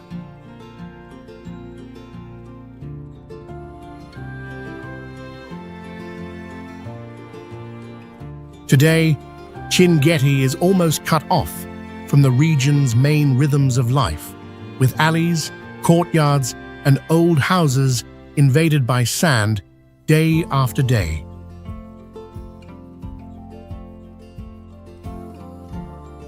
From a desert town with tens of thousands of residents, it now has only a few thousand people holding on in increasingly harsh conditions.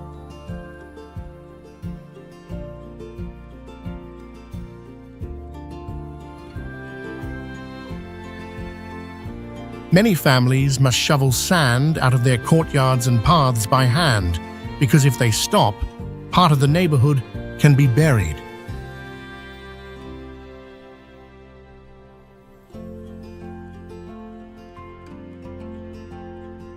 Survival here happens under daytime temperatures that often exceed 113 degrees Fahrenheit, enough to push both people and livestock to their limits.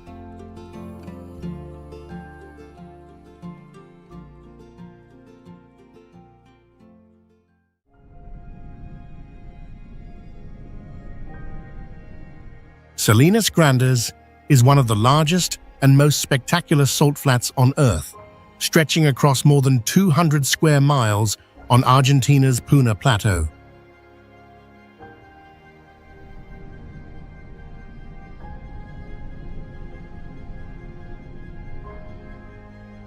From the middle of this blinding white salt field, the horizon seems completely swallowed because the flat surface extends endlessly like a giant mirror.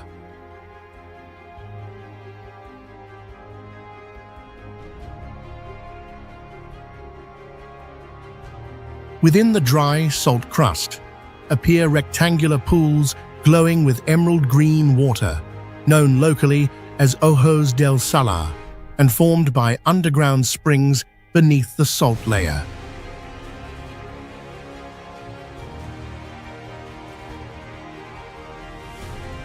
The landscape here reflects sunlight with extreme intensity, enough to burn skin and cause temporary blindness if visitors move under the sun for too long without protective glasses.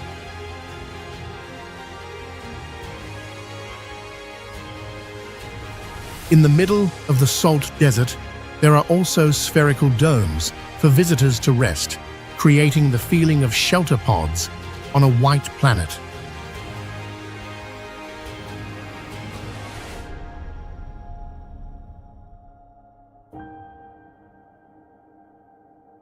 When night covers Salinas Grandes, visitors can stand in the white salt desert and see the starry sky faintly reflected on the cracked salt surface stretching to the horizon.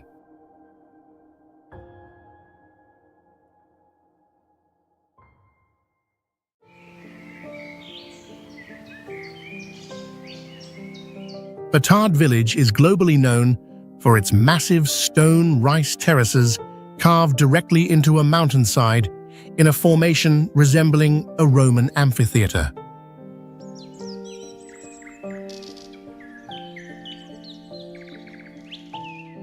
These terraces were entirely hand-carved by the Ifugao people more than 2,000 years ago and still retain their original structure.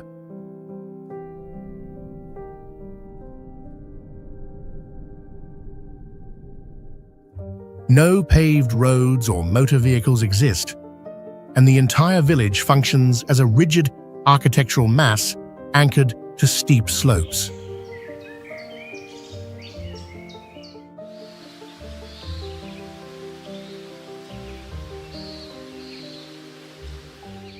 The line between life and death here is fragile because of the lack of medical access and roads, so a fall from a terrace wall can become a critical emergency.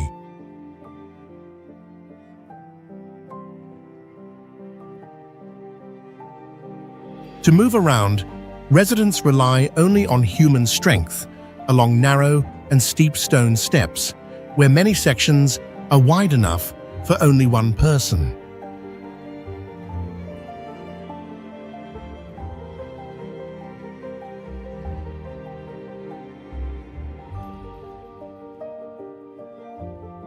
Hidden at the valley floor is Tapia Falls, the water source that sustains the rice terraces and continuous farming activity.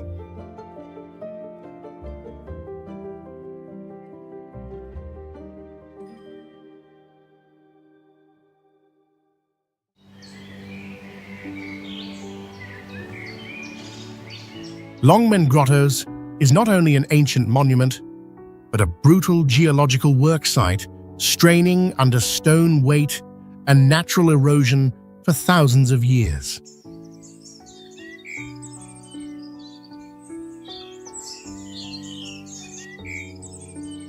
The entire solid mountainside was hollowed out with more than 2,300 caves of different sizes, making the cliff look from afar like a giant limestone honeycomb.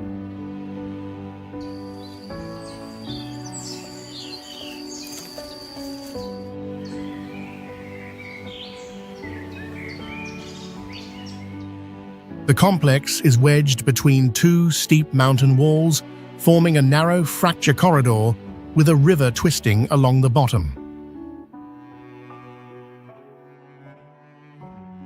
The massive Vairocana Buddha, about 56 feet tall, was not assembled from separate stone blocks, but carved by removing tens of thousands of tons of hard rock from a vertical cliff.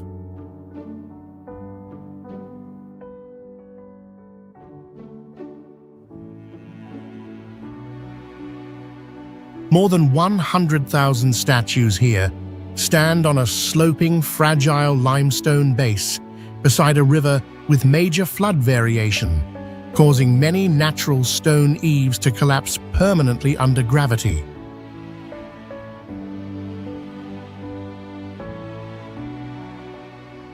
Today, steel barriers and anchored cable systems must be fixed directly into the cliff to hold back rock blocks at risk of falling.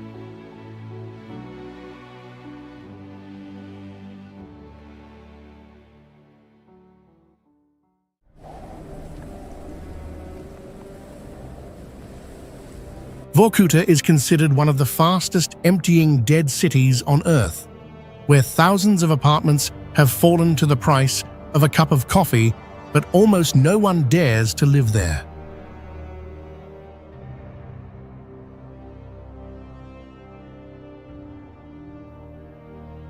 Although it was once a busy city with more than 200,000 residents, Vorkuta has no paved road directly connecting it to Russia's major transport network, making car ownership almost meaningless.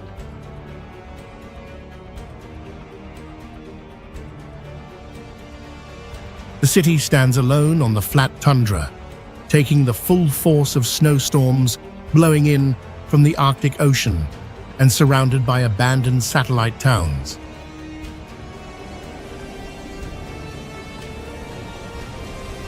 Its population continues to evaporate, leaving behind a huge but hollow infrastructure where many apartment blocks show only a few lit windows.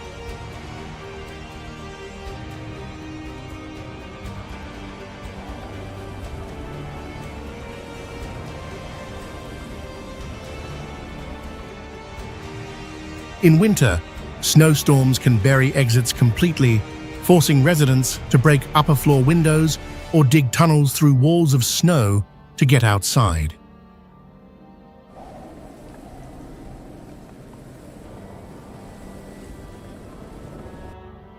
The greatest fear in Vorkuta is a power failure or a broken water pipe, because if the heating system stops, an entire apartment block can turn into a frozen concrete tomb within hours.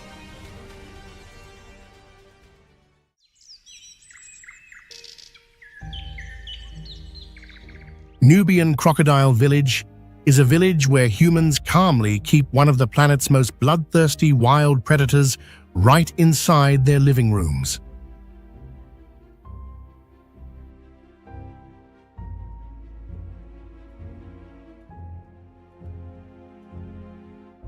Local residents capture and tame crocodiles as part of tradition, where men historically entered Nile waters to bring live specimens back to the village.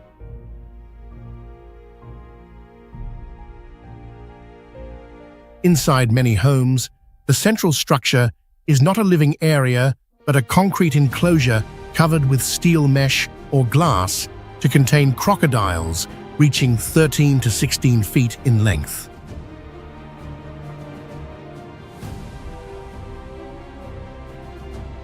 House entrances often display preserved crocodile bodies used for local belief practices.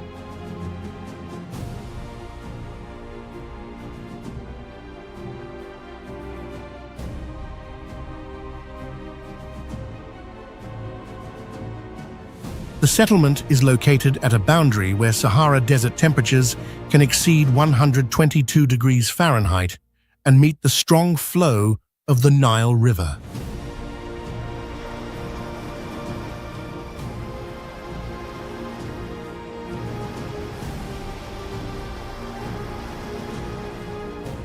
Especially here in early summer, some residents bury their bodies under hot desert sand to support joint treatment, turning the burning ground into a form of heat endurance therapy.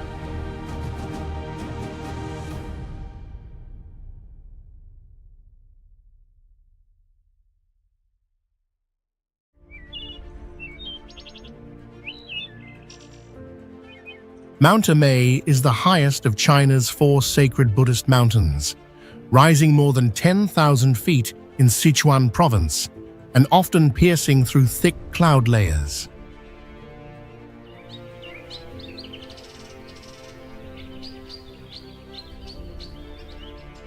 The Golden Summit is struck by violent thunderstorms. So many ancient structures were cast in bronze, silver, and gold to withstand direct lightning strikes.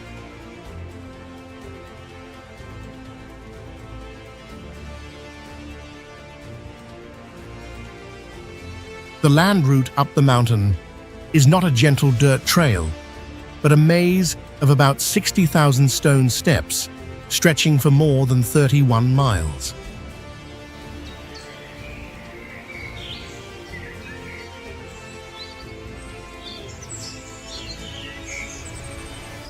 In sections where stone steps could not be carved, ancient builders cut holes into the cliff and fixed wooden stakes outward to support plank roads less than 3 feet wide.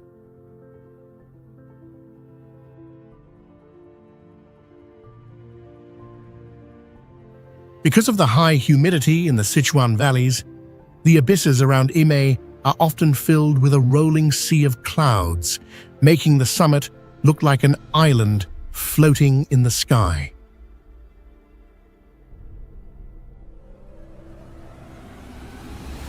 On slippery stair sections near the cliff edge, visitors must also beware of bold, wild monkeys that often ambush, bite, and shove people.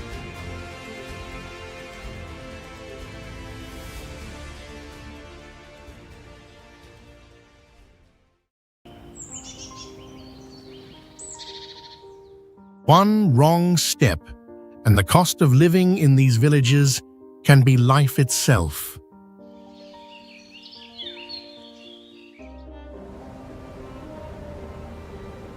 In some places, the ground beneath has been burning for decades, while others are slowly being submerged by water or covered by melting ice.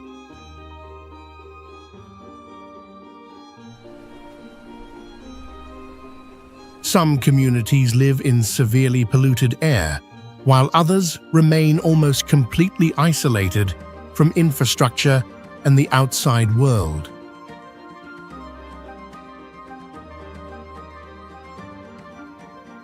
In many areas, finding clean water, maintaining food supplies, and ensuring basic safety become daily challenges.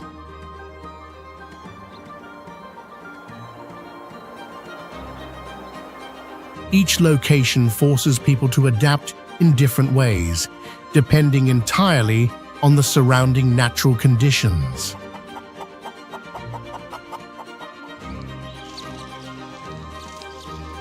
These are the most dangerous villages in the world, where each place represents a different limit of human survival.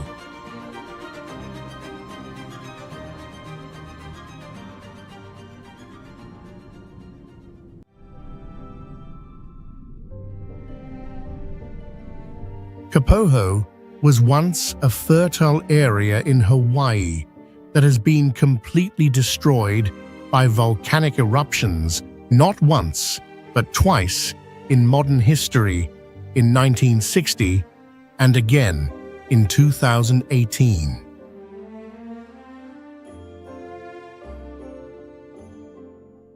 During the most recent eruption, massive lava flows did not just reach the ocean, but also evaporated millions of gallons of seawater, turning the clear Kapoho Bay into newly formed land extending into the sea.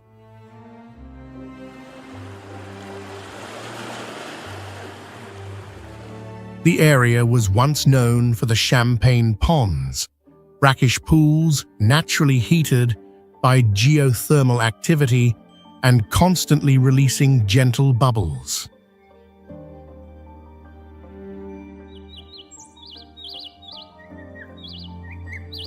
Even though surface lava has stopped flowing, deep cracks still occasionally release white steam carrying sulfur gases.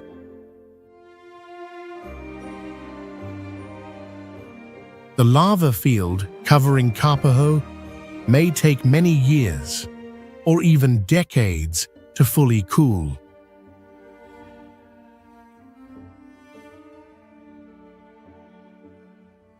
In the 2018 disaster, hundreds of homes were destroyed, and residents had only a few hours to evacuate before the entire area was consumed.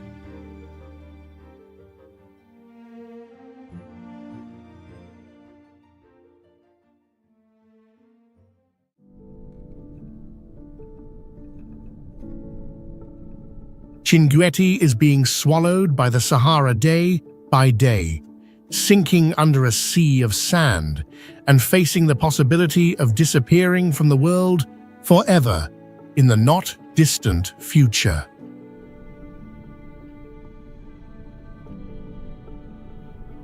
Once a busy trade center on Mauritania's trans-Saharan land routes, it was also one of the important holy cities of Islam and a key stop for pilgrims traveling to Mecca.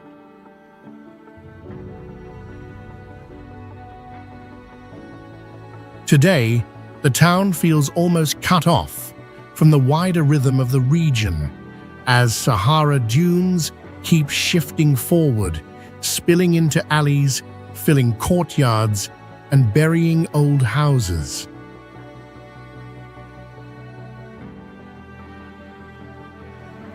From a desert city that once held tens of thousands of residents, Chinguetti is now down to only a few thousand people, still trying to hold on under increasingly harsh conditions.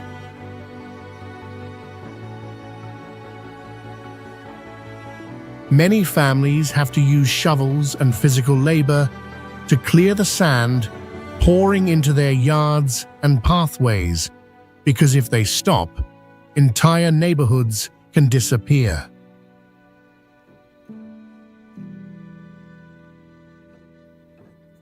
That struggle continues under daytime temperatures that often rise above 113 degrees Fahrenheit, pushing both people and livestock to the edge of survival.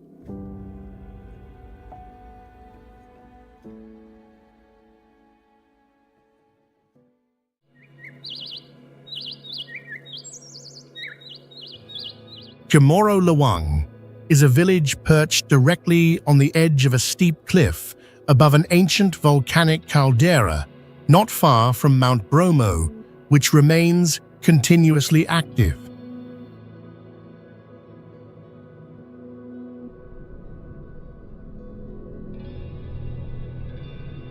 At an elevation of more than 7,270 feet, the volcano regularly releases columns of smoke containing sulfur gases, keeping the surrounding environment polluted and unstable.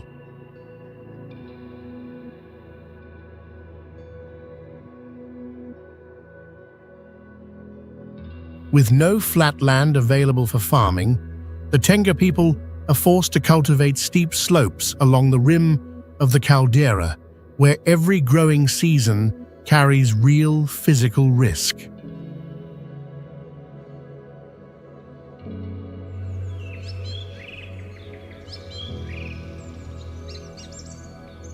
In the early morning, fog often fills the entire basin below, making the whole village appear like an isolated mass suspended high above the landscape. When Bromo erupts, black ash quickly buries homes and crops, forcing residents to wear protective masks whenever they go outside.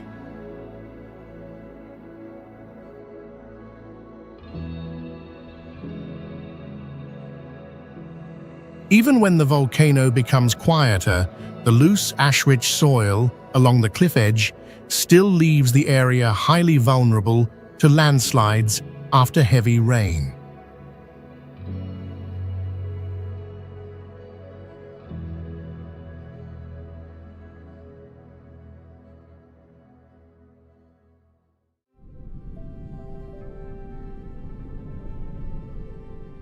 Canas Tuva village is home to the Tuva people, a mysterious minority group often believed to descend from wounded or aging soldiers left behind during the era of Genghis Khan in the 13th century. The village lies in the Altai Mountains, a rare borderland region where China, Russia, Mongolia, and Kazakhstan meet within the same mountain system. It is also the only place in China with a true taiga ecosystem, typical of southern Siberia, where birch and larch forests turn bright yellow in autumn. The local Mukden houses are built entirely from solid pine logs and use no iron nails, yet they remain stable against severe mountain snowstorms.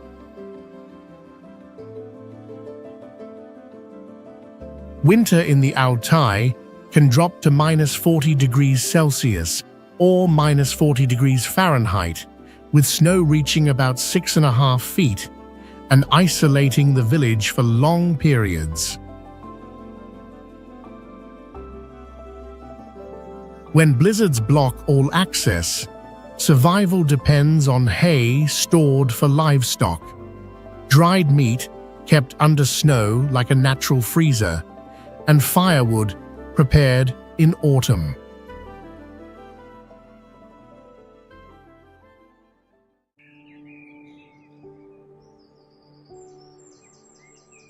Castellfollit de la Roca is one of the smallest towns in Spain, but the entire settlement stands on a rock ridge only about 6/10 of a mile long, shaped like the prow of a ship, pushing out into the valley.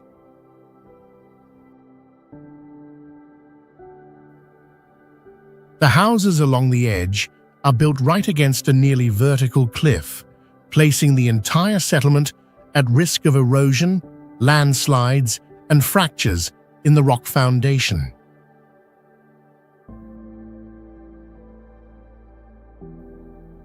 Earlier residents chose this site mainly for defense, because the rock platform is protected on 3 sides by steep drops of about 164 feet.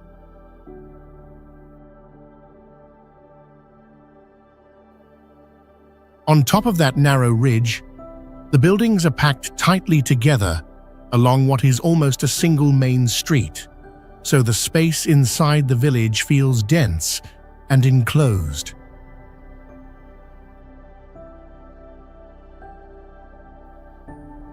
Even with such a harsh terrain, about 1,000 residents still live here every day and continue adapting to a preserved historic village structure.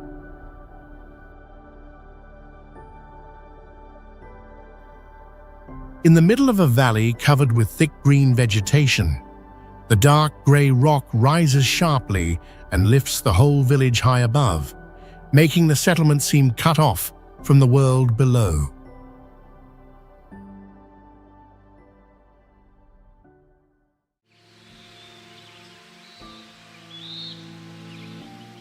Spiti Valley Cliff Settlements refers to a system of ancient villages and Buddhist monasteries constructed directly onto vertical cliffs and sharp mountain ridges within the Spiti Valley.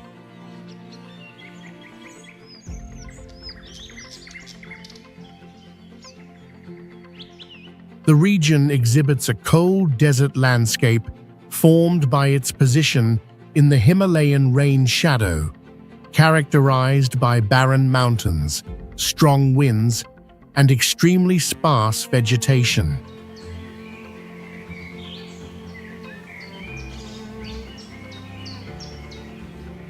Access routes into Spiti, especially the section between Grampu and Batal, are considered among the most dangerous roads in the world, with unpaved surfaces, extreme narrowness, and sheer drops without guardrails.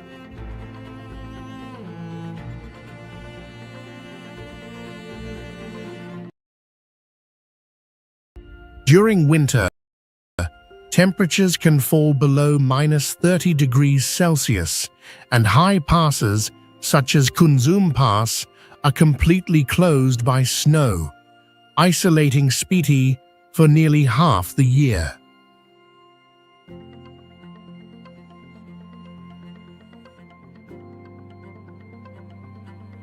Danka Gompa exemplifies cliff-based settlement architecture, standing on a rock spur approximately 980 feet above the confluence of two rivers.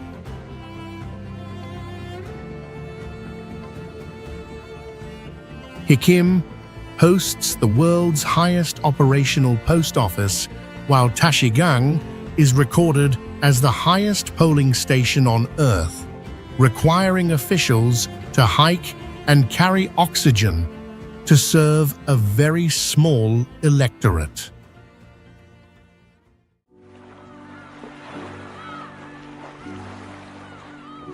In the middle of Africa's largest freshwater lake, there exists a rock so small it seems unbelievable, yet it has been compressed into a dense micro-city known as Migingo Island.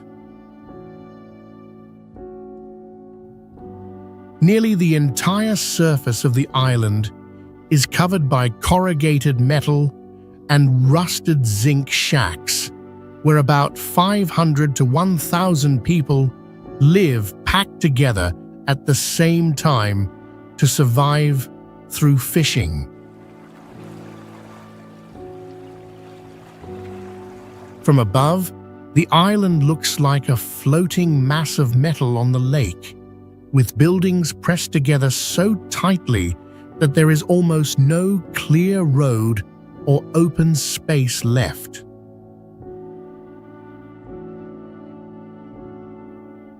Even with such a large concentration of people, the island has no drainage system, no waste treatment, and no proper space for sewage or trash storage.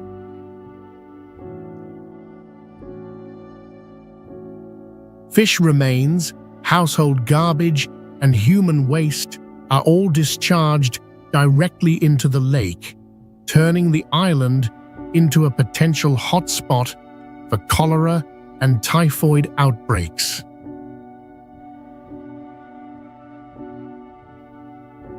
Migingo also sits near an overlapping boundary zone between Kenya and Uganda. So fishermen from both countries live there, fish there, and jointly manage the island through a mixed committee.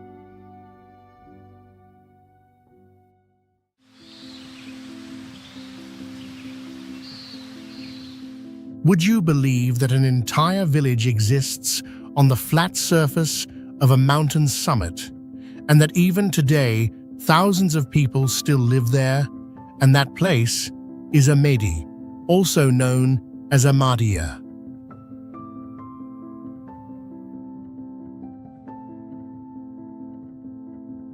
The whole settlement is built on a natural plateau at the top of a massive rock mountain, with steep cliffs dropping straight down into the surrounding valleys on all sides.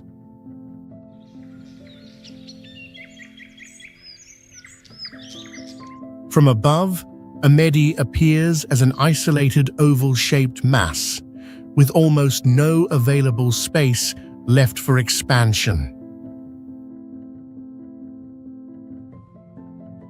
As the population grows, residents are forced to demolish older houses and build upward, compressing structures tightly onto every available piece of land. The village has a continuous history dating back to around 3000 BC and has been ruled by multiple major empires over time.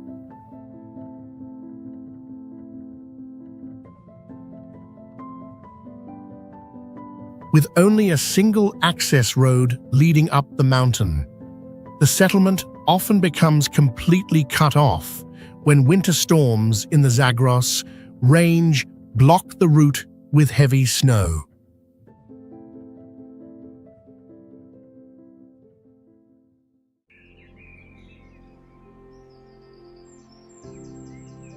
Wengding village was once called the last primitive tribe in China, but the most disturbing part of its past was the Wa people's live headhunting custom, which survived until the 1950s as a ritual offering to spirits and a prayer for good harvests.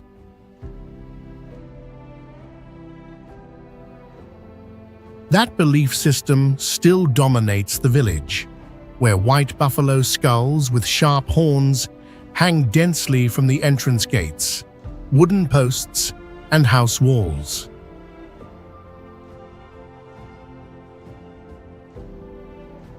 On the hillside, hundreds of raised wooden and bamboo houses with thick thatched roofs stand tightly together, forming one continuous settlement in the mountain forest.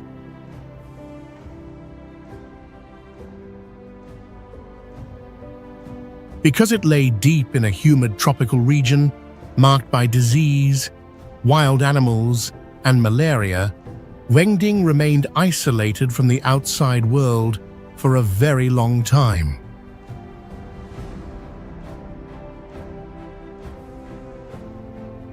According to traditional Wa beliefs, each household had to keep a sacred fire burning continuously in the middle of the wooden floor to protect the soul of the family.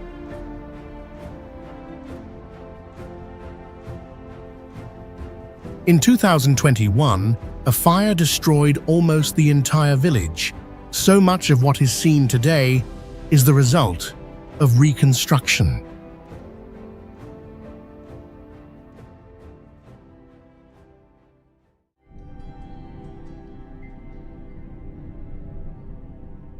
Mountainsides is an abandoned Soviet coal mining settlement that once became the largest community in the entire Svalbard archipelago during the 1950s, with more than 1,100 residents.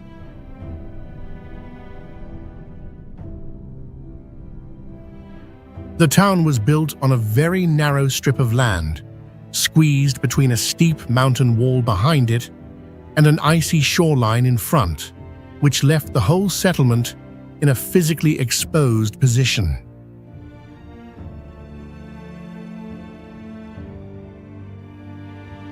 Mountainsides also had no natural harbor because the water offshore was too shallow and filled with submerged rocks, preventing ships from docking directly.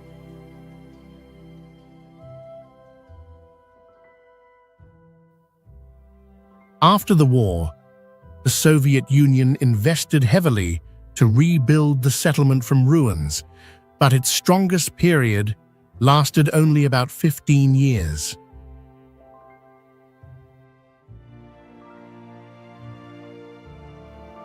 Today, the wooden and brick buildings are in severe decay, while rusting mining machines and old rail cars remain scattered across the site.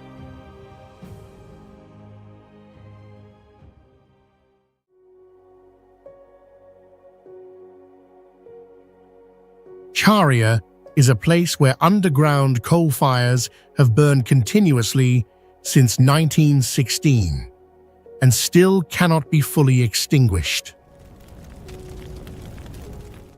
The disaster began during British colonial rule, when mining companies used poor extraction methods and abandoned tunnels, allowing coal to contact oxygen and ignite on its own. As the coal seams below are consumed by fire, large voids form underground, making sudden land subsidence a constant danger.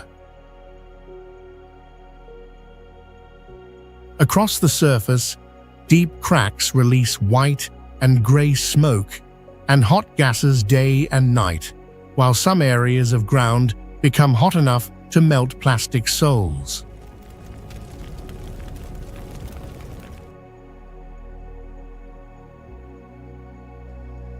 Even under these conditions, many local residents and poor children still move through the area barefoot or in thin sandals to collect coal because it remains their only source of income.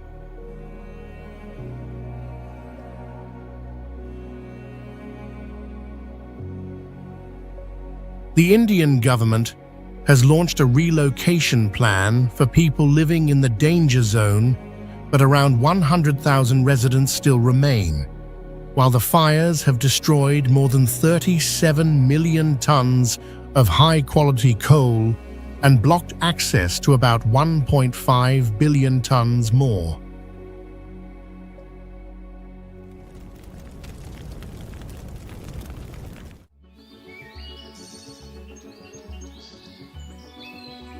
Tonle Sap floating slums are poor communities living entirely on the surface of Tonle Sap, the largest freshwater lake in Southeast Asia.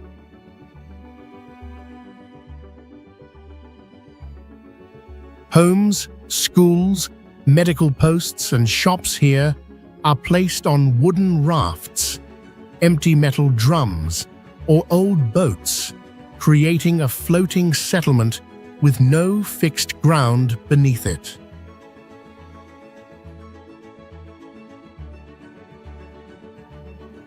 In the dry season, water in some areas is only about 3 feet deep, but in the wet season, it can rise to about 30 to 33 feet, expanding the lake to about 5 times its size and forcing entire communities to move their homes several miles multiple times a year.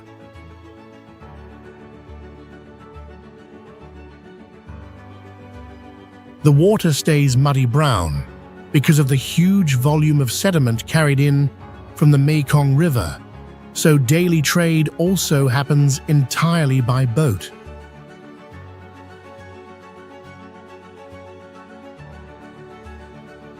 Small boats loaded with vegetables, drinks, and hot food move through narrow gaps between floating houses to sell goods.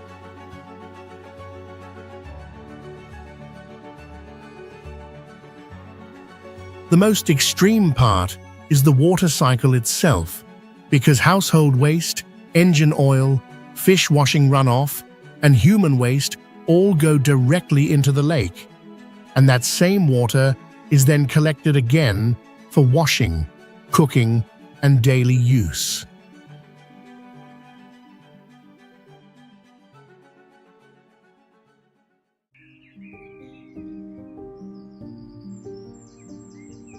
Nanga Parbat rises to 26,660 feet, making it the 9th highest mountain in the world and the westernmost boundary of the Himalayas.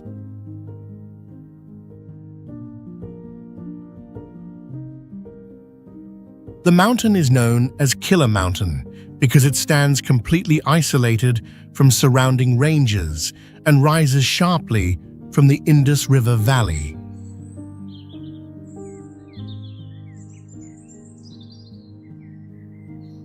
On its southern side, the Rupal face forms an almost vertical wall of ice and rock that drops about 15,092 feet into the valley, making it one of the largest mountain faces on Earth.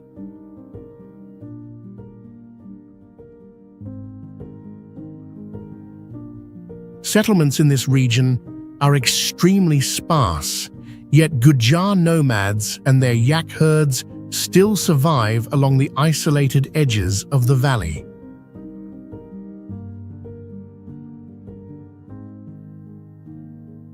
To reach these remote communities, you must travel along the Fairy Meadows Road, which clings to the cliffside and is often ranked among the most dangerous mountain roads in the world.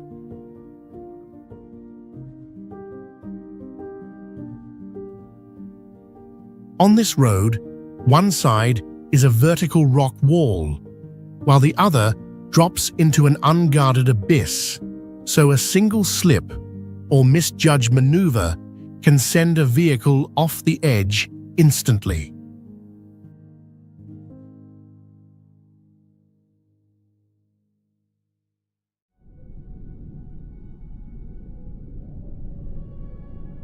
Kiruna is the largest underground iron ore mine in the world, supplying raw materials that have sustained the European metallurgical industry for more than a century.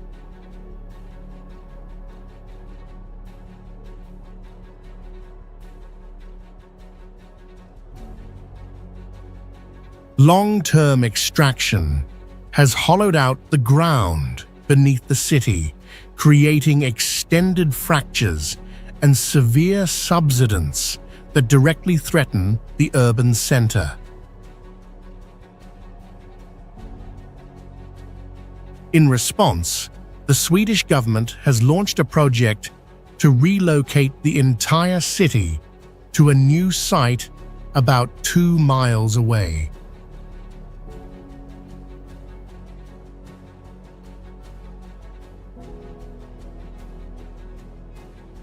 Located within the Arctic Circle, Kiruna experiences about 50 days of midnight sun in summer and nearly 1.5 months of continuous darkness in winter.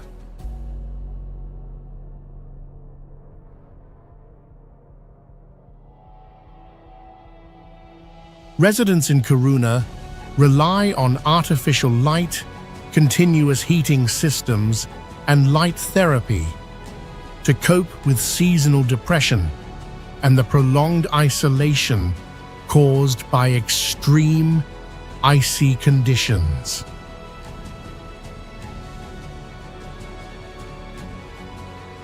In early 2023, LKAB discovered the Per Geiger deposit in Kiruna with more than 1 million tons of rare earth oxides inside a vast underground mining system with hundreds of miles of drivable tunnels reaching more than 4,200 feet below ground.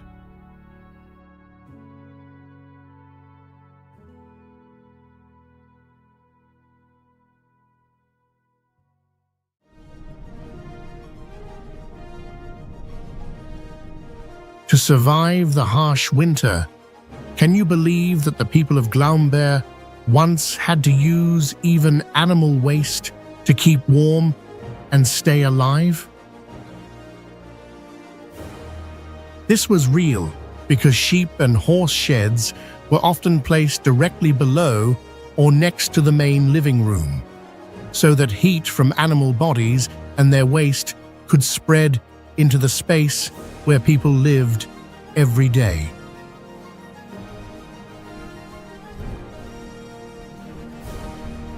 Glaumberg is a historic turf house complex in Iceland, with its oldest surviving structures dating back to the middle of the 18th century, reflecting how people adapted when the island had almost no large timber for building, while stone houses were too cold and exposed to wind.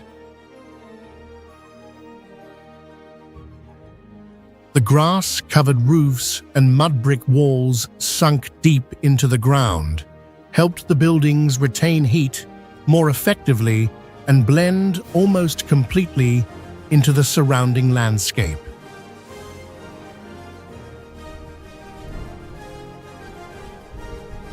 It once served as a home for ministers, the middle class, and Icelandic farmers for many centuries.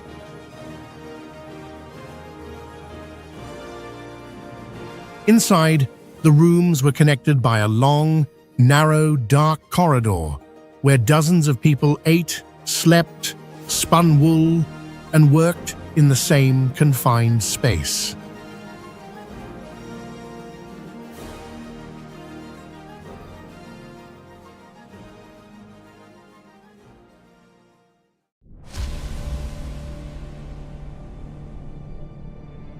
La Arroya stands at more than 12,270 feet above sea level and has long been regarded as one of the most toxic mining and smelting towns on Earth. For decades, its metallurgical complex released sulfur dioxide along with arsenic, cadmium, and lead into the air, leaving residents to breathe an atmosphere heavily loaded with toxic metals every day.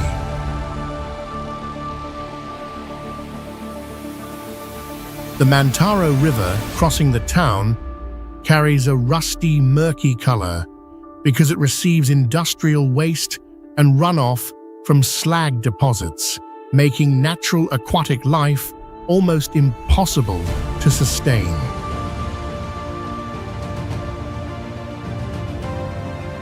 Acid rain has also stripped away nearly all vegetation from the surrounding mountain slopes, leaving behind a barren landscape of exposed rock and gray soil.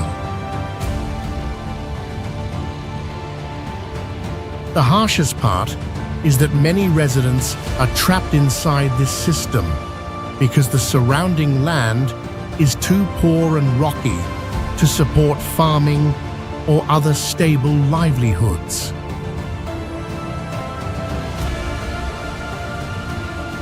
That entrapment shows up directly in human health, with many children facing risks of impaired brain development, anemia, and chronic respiratory disease for life.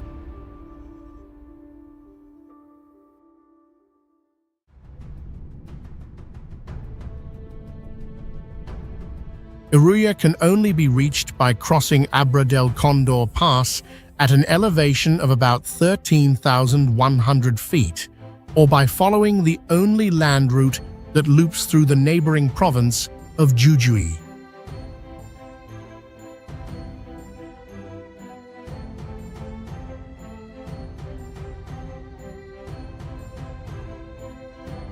The village sits tightly inside a narrow valley, and from a distance, the entire settlement looks as if it is attached directly to a steep mountainside in the Andes.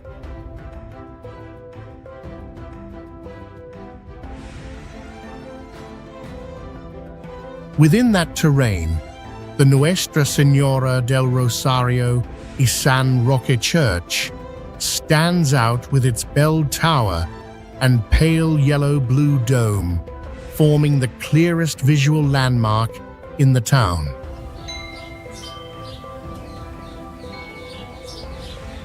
The whole village is built on an extreme slope, so daily movement is physically difficult even inside the residents' own living space.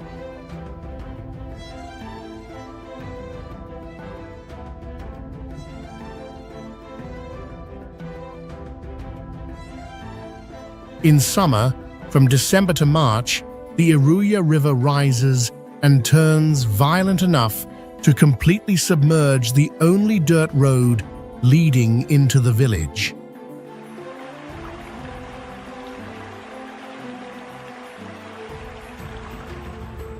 When motor vehicles cannot get through, every essential supply has to be carried by people or animals along narrow trails hanging against the cliffside.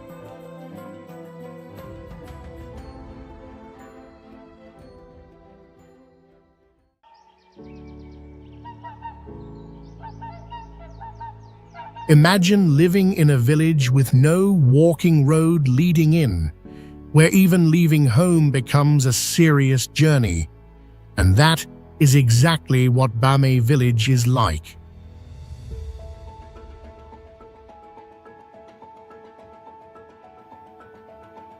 The only way in and out is by paddling a small wooden boat through a dark, flooded limestone cave, nearly 6/10 of a mile long.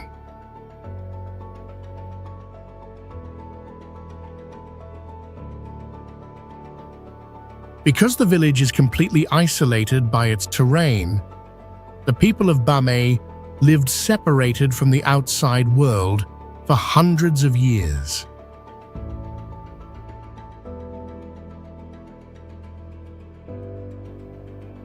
The settlement sits at the bottom of a flat valley, enclosed on all sides by steep limestone mountains that rise like natural walls.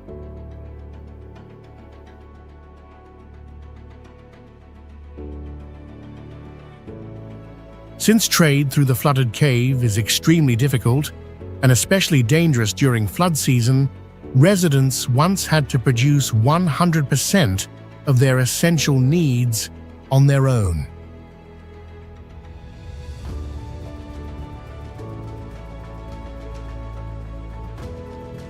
Only around the early 2000s did Bame village connect to the national power grid and begin making contact with the outside world.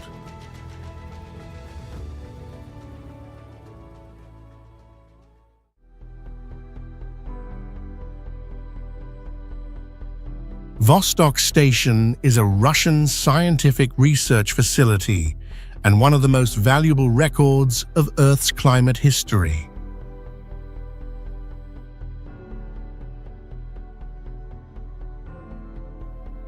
The station sits directly above Lake Vostok, a massive freshwater body buried under about 2.3 miles of ice and completely isolated from the surface for millions of years.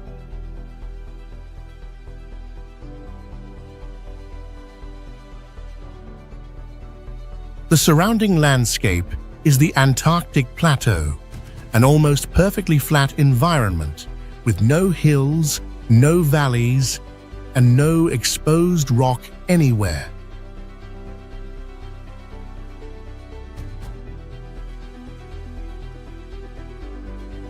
Located very close to the South Magnetic Pole, the site provides continuous data on temperature and greenhouse gas levels over the past 400,000 years.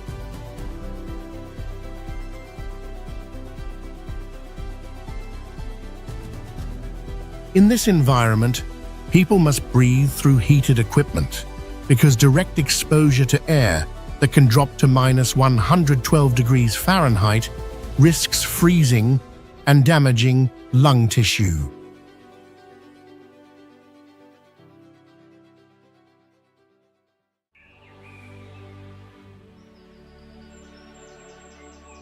Tawang is known for a striking contradiction, functioning as a sacred Buddhist center while also sitting inside a heavily militarized Himalayan border zone.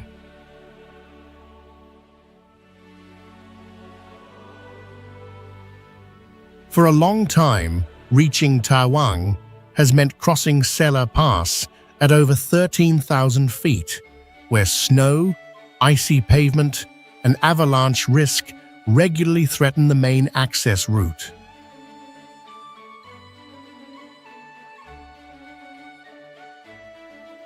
Set among deep river valleys, cut apart by high mountains, the settlement can become nearly isolated in winter when transport links with the rest of India are disrupted.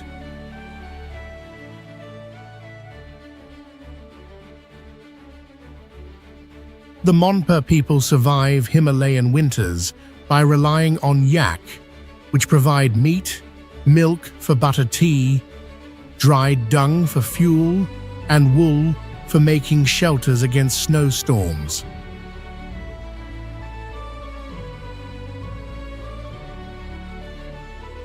Here, the sight of red-robed monks beside military convoys and fortified border positions has become part of the region's daily visual identity.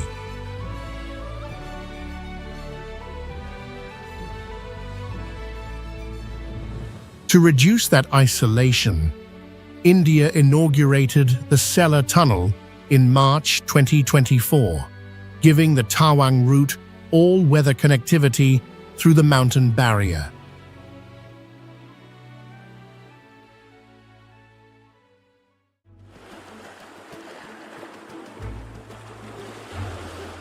The people of Chernivik live in twilight or darkness for 3 straight months each year because the village sits trapped at the bottom of a narrow canyon surrounded by steep rock walls.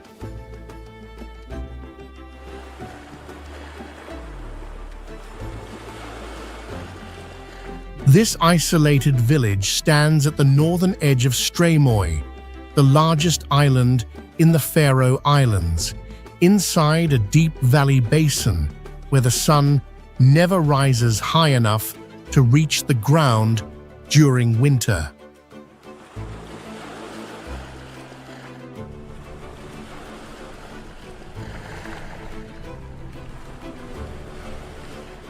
In front of the village lies a bay with black volcanic sand, while behind it, sheer rock walls seal off nearly the entire living space. Route 594 is the only road into the village, but it is just an extremely narrow one-lane route clinging to the edge of cliffs and open sea.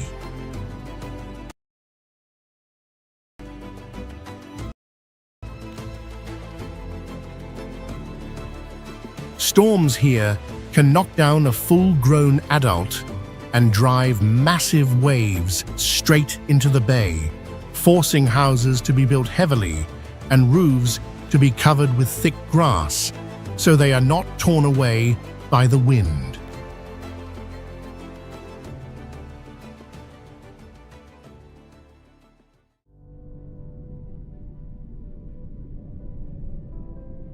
Giamana has been completely submerged beneath a dense, toxic chemical sludge lake, exposing the consequences of a dictatorial decision.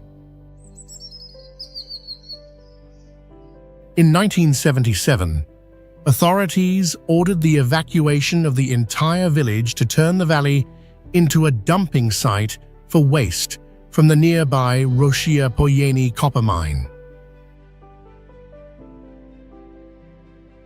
They had promised to relocate the cemetery before dumping began, but hundreds of graves were left behind and now lie beneath tens of feet of acidic sludge.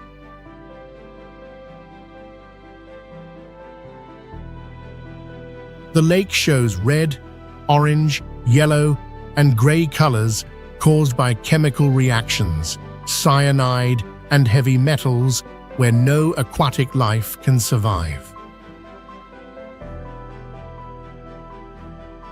As the mine remains active, more waste continues to flow in, raising the toxic level by about 3 feet each year.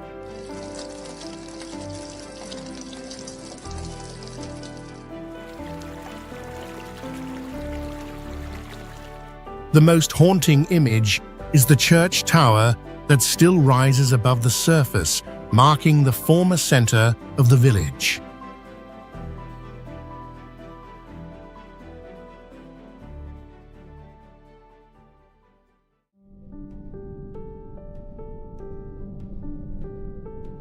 Halig Huga is a place where several times each year, rising seawater covers almost the entire islanders, as if it has vanished from the world map.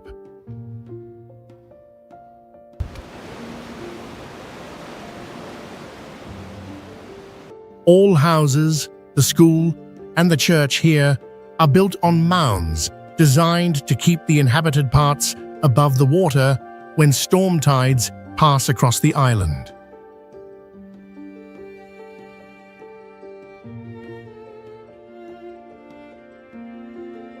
The island lies within the Wadden Sea mudflat region, so when the tide goes out, the landscape around it is not deep sea, but muddy ground and green salt meadows growing over wet sediment.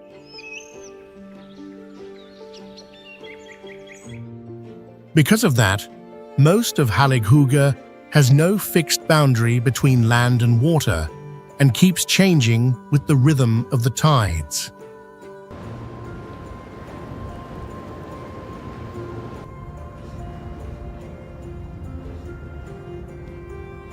The Schleswig-Holstein state authorities require each house on the island to have a shelter room on the top floor, strong enough to serve as the final survival space if a storm destroys the rest of the house.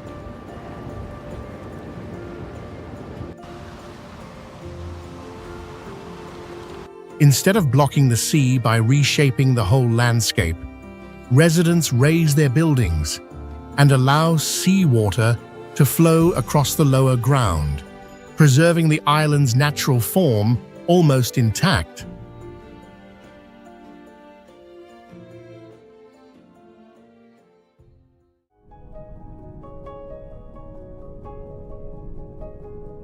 Baushenstone Fortress is a settlement of more than 100 households where people live, work, and raise livestock on the surface of a rock measuring only about 0.2 square miles.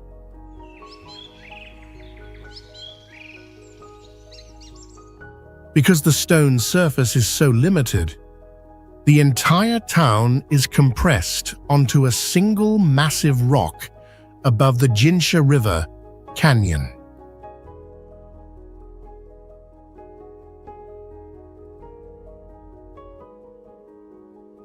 The residents do not just live on the rock, but also carve directly into it to create beds, stoves, water jars, millstones, tables, and chairs for daily life.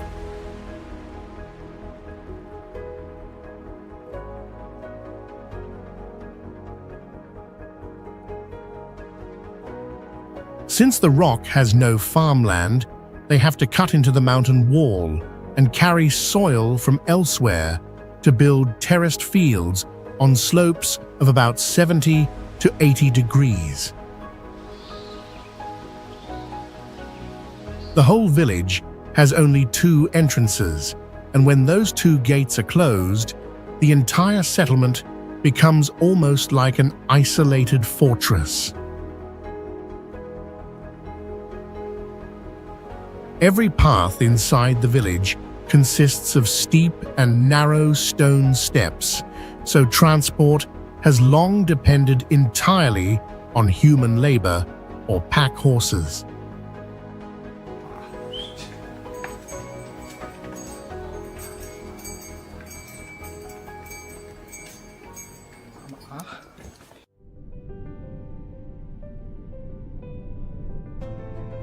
Krakow is an abandoned town that was evacuated after experiencing 3 consecutive disasters, including widespread landslides, severe flooding, and a destructive earthquake that forced the last residents to leave around the 1960s.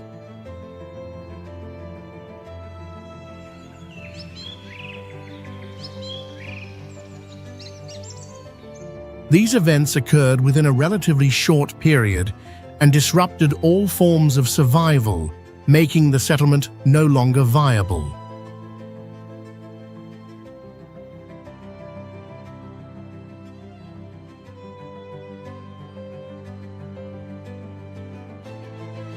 The town is located on a steep hill about 1,300 feet above the Kavone River Valley, where the terrain remains unstable.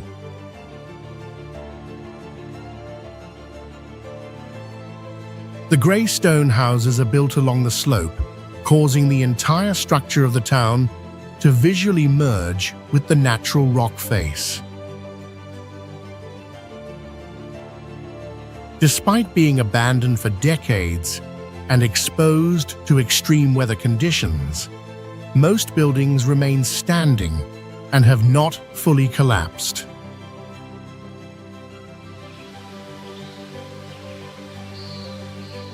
Before the 20th century, Krakow was a thriving educational and religious center with a university, a large castle, busy public squares, and a population of nearly 2,600 people.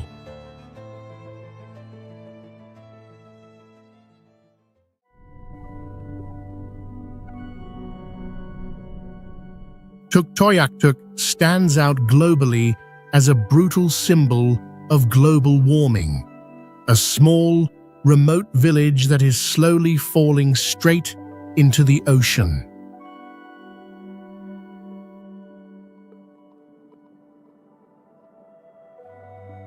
Sitting on the edge of the Arctic Ocean, its coastline has no bright sand or warm beach scenery, only grey gravel, muddy ground, and frozen land for most of the year. The extreme threat facing people in Tuk is not only the cold, but the thawing of permafrost, which once served as the foundation for homes, roads, and even natural food storage cellars.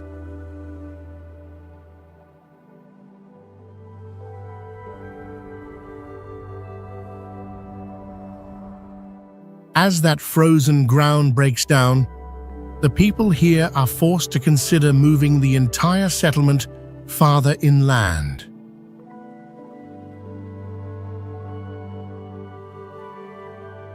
The arrival of the gravel road into the village turned Tuk into the only settlement on Canada's Arctic Ocean coast that the public can drive to freely year-round.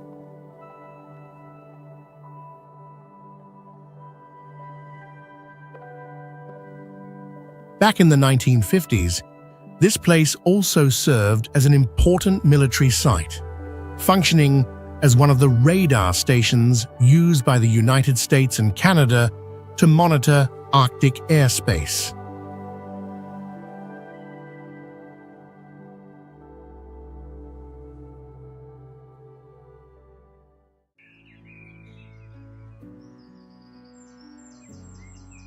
Bingjongluo is known as the last pure land on Earth, hidden deep inside the New River Gorge and almost separated from the major upheavals of modern history.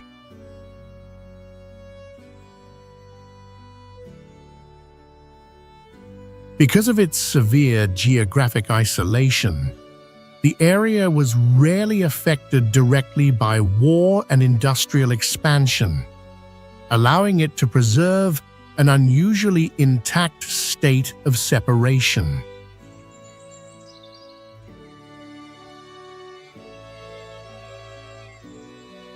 The landscape of Bingjongluo opens around the New River as it winds past green peninsulas inside one of the deepest, longest, and wildest canyons in the world.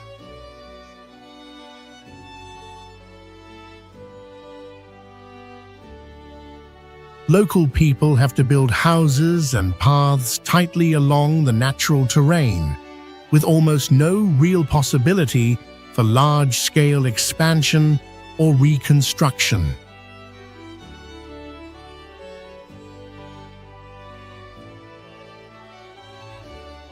Before modern suspension bridges appeared, the only way to cross the river was to hang from a thin steel cable suspended in the air directly above the rushing water.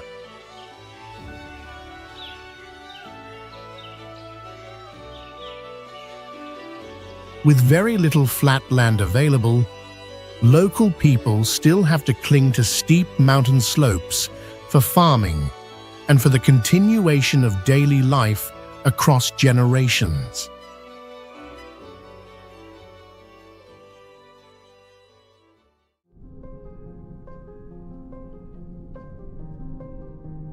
There exists a village that blends almost completely into the rock face, to the point that without knowing its exact location, it is nearly impossible to detect, and that place is Al Sagara.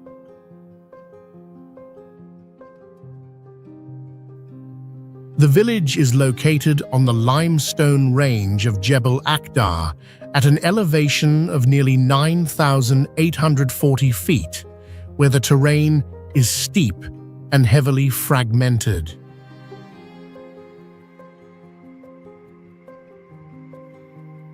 All houses are built using the same stone as the surrounding cliffs, causing the structures to visually merge into the natural rock formation.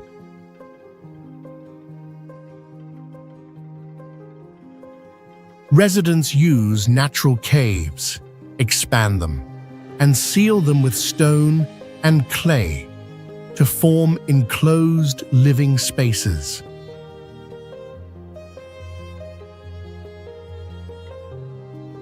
Access requires traveling on foot across steep, narrow stone steps carved directly along cliff edges, creating a physically demanding approach route.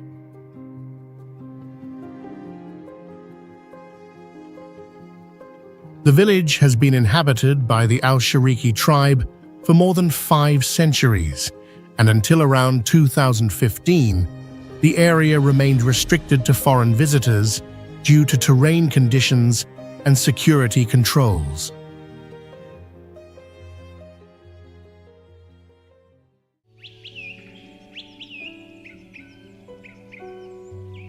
Masca village is often compared to a Spanish version of Machu Picchu, as the entire settlement sits on the edge of the Barranco de Masca Canyon at an elevation of about 2,130 feet.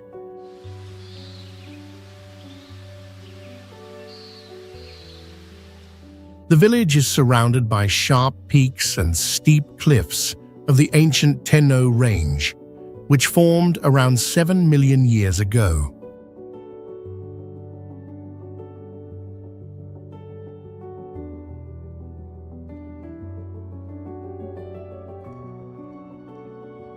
Houses in Masca are not built on flat ground, but are attached directly to steep and uneven mountain slopes, creating a settlement that fully depends on the terrain.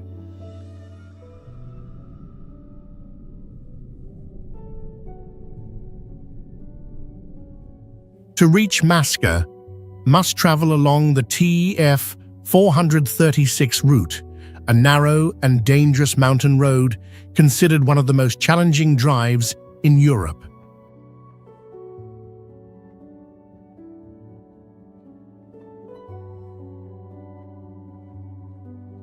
The village is very small, with only about 90 to 100 residents maintaining a community isolated within this rugged environment.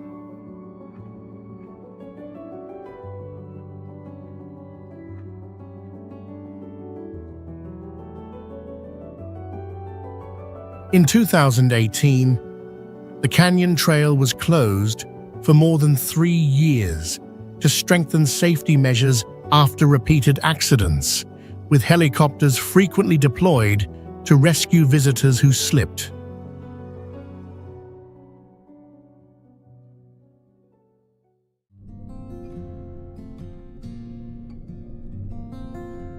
Casa do Penedo is often described as one of the strangest houses on Earth, built by wedging the structure directly between 4 massive granite boulders.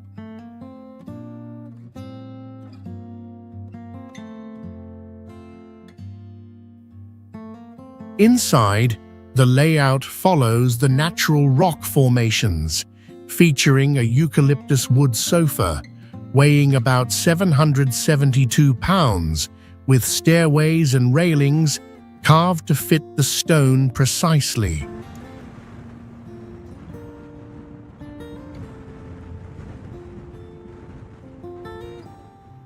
There are no artificial gardens surrounding the house, only wild grass, scattered rocks, and open sky, creating a sense of total isolation from the modern world.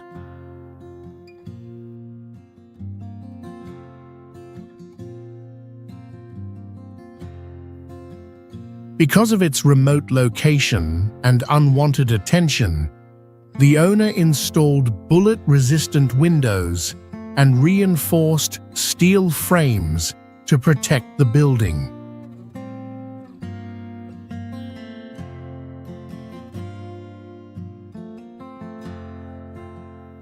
Despite sitting next to a large wind farm, the house has no connection to the power grid and relies entirely on candlelight for illumination.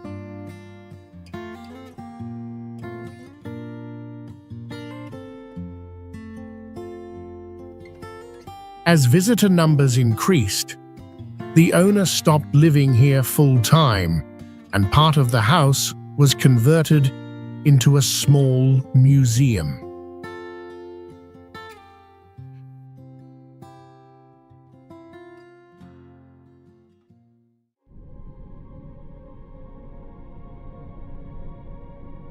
Lukla is a small town set deep in the Himalayas and serves as the most common gateway to Everest for tens of thousands of trekkers and climbers each year.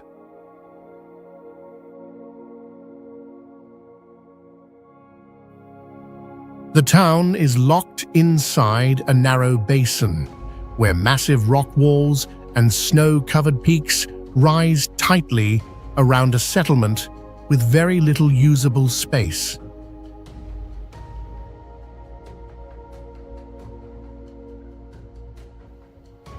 Even though it stays busy, Lukla has no cars, no motorbikes, and no paved road linking it to the rest of Nepal, so people can only reach it by air or by walking for days.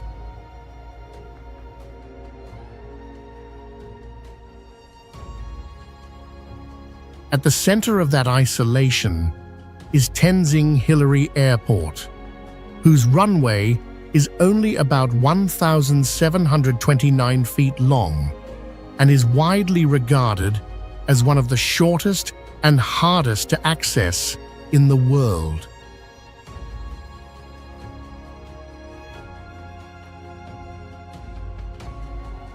At an elevation of nearly 9,800 feet, thin air reduces aircraft lift and makes both takeoff and landing far more dangerous.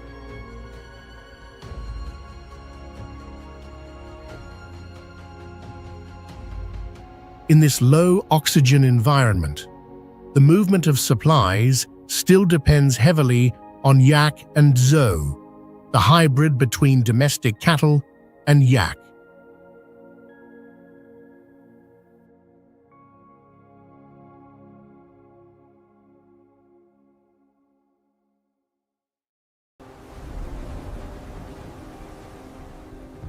Just one misstep, and there is no way back from these villages.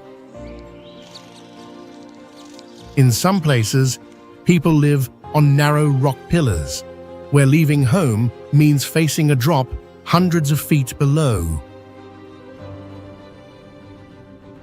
In others, the ground is unstable, slowly burning underground, sinking over time, or disappearing beneath water.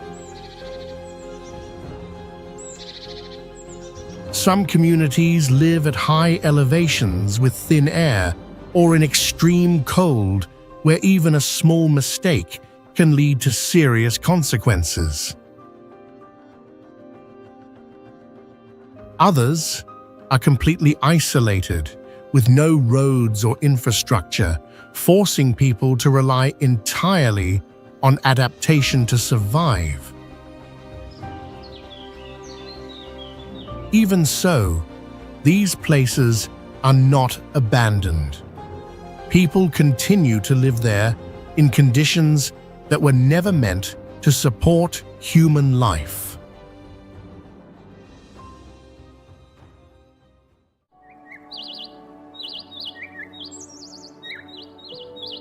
Chamorro Lawang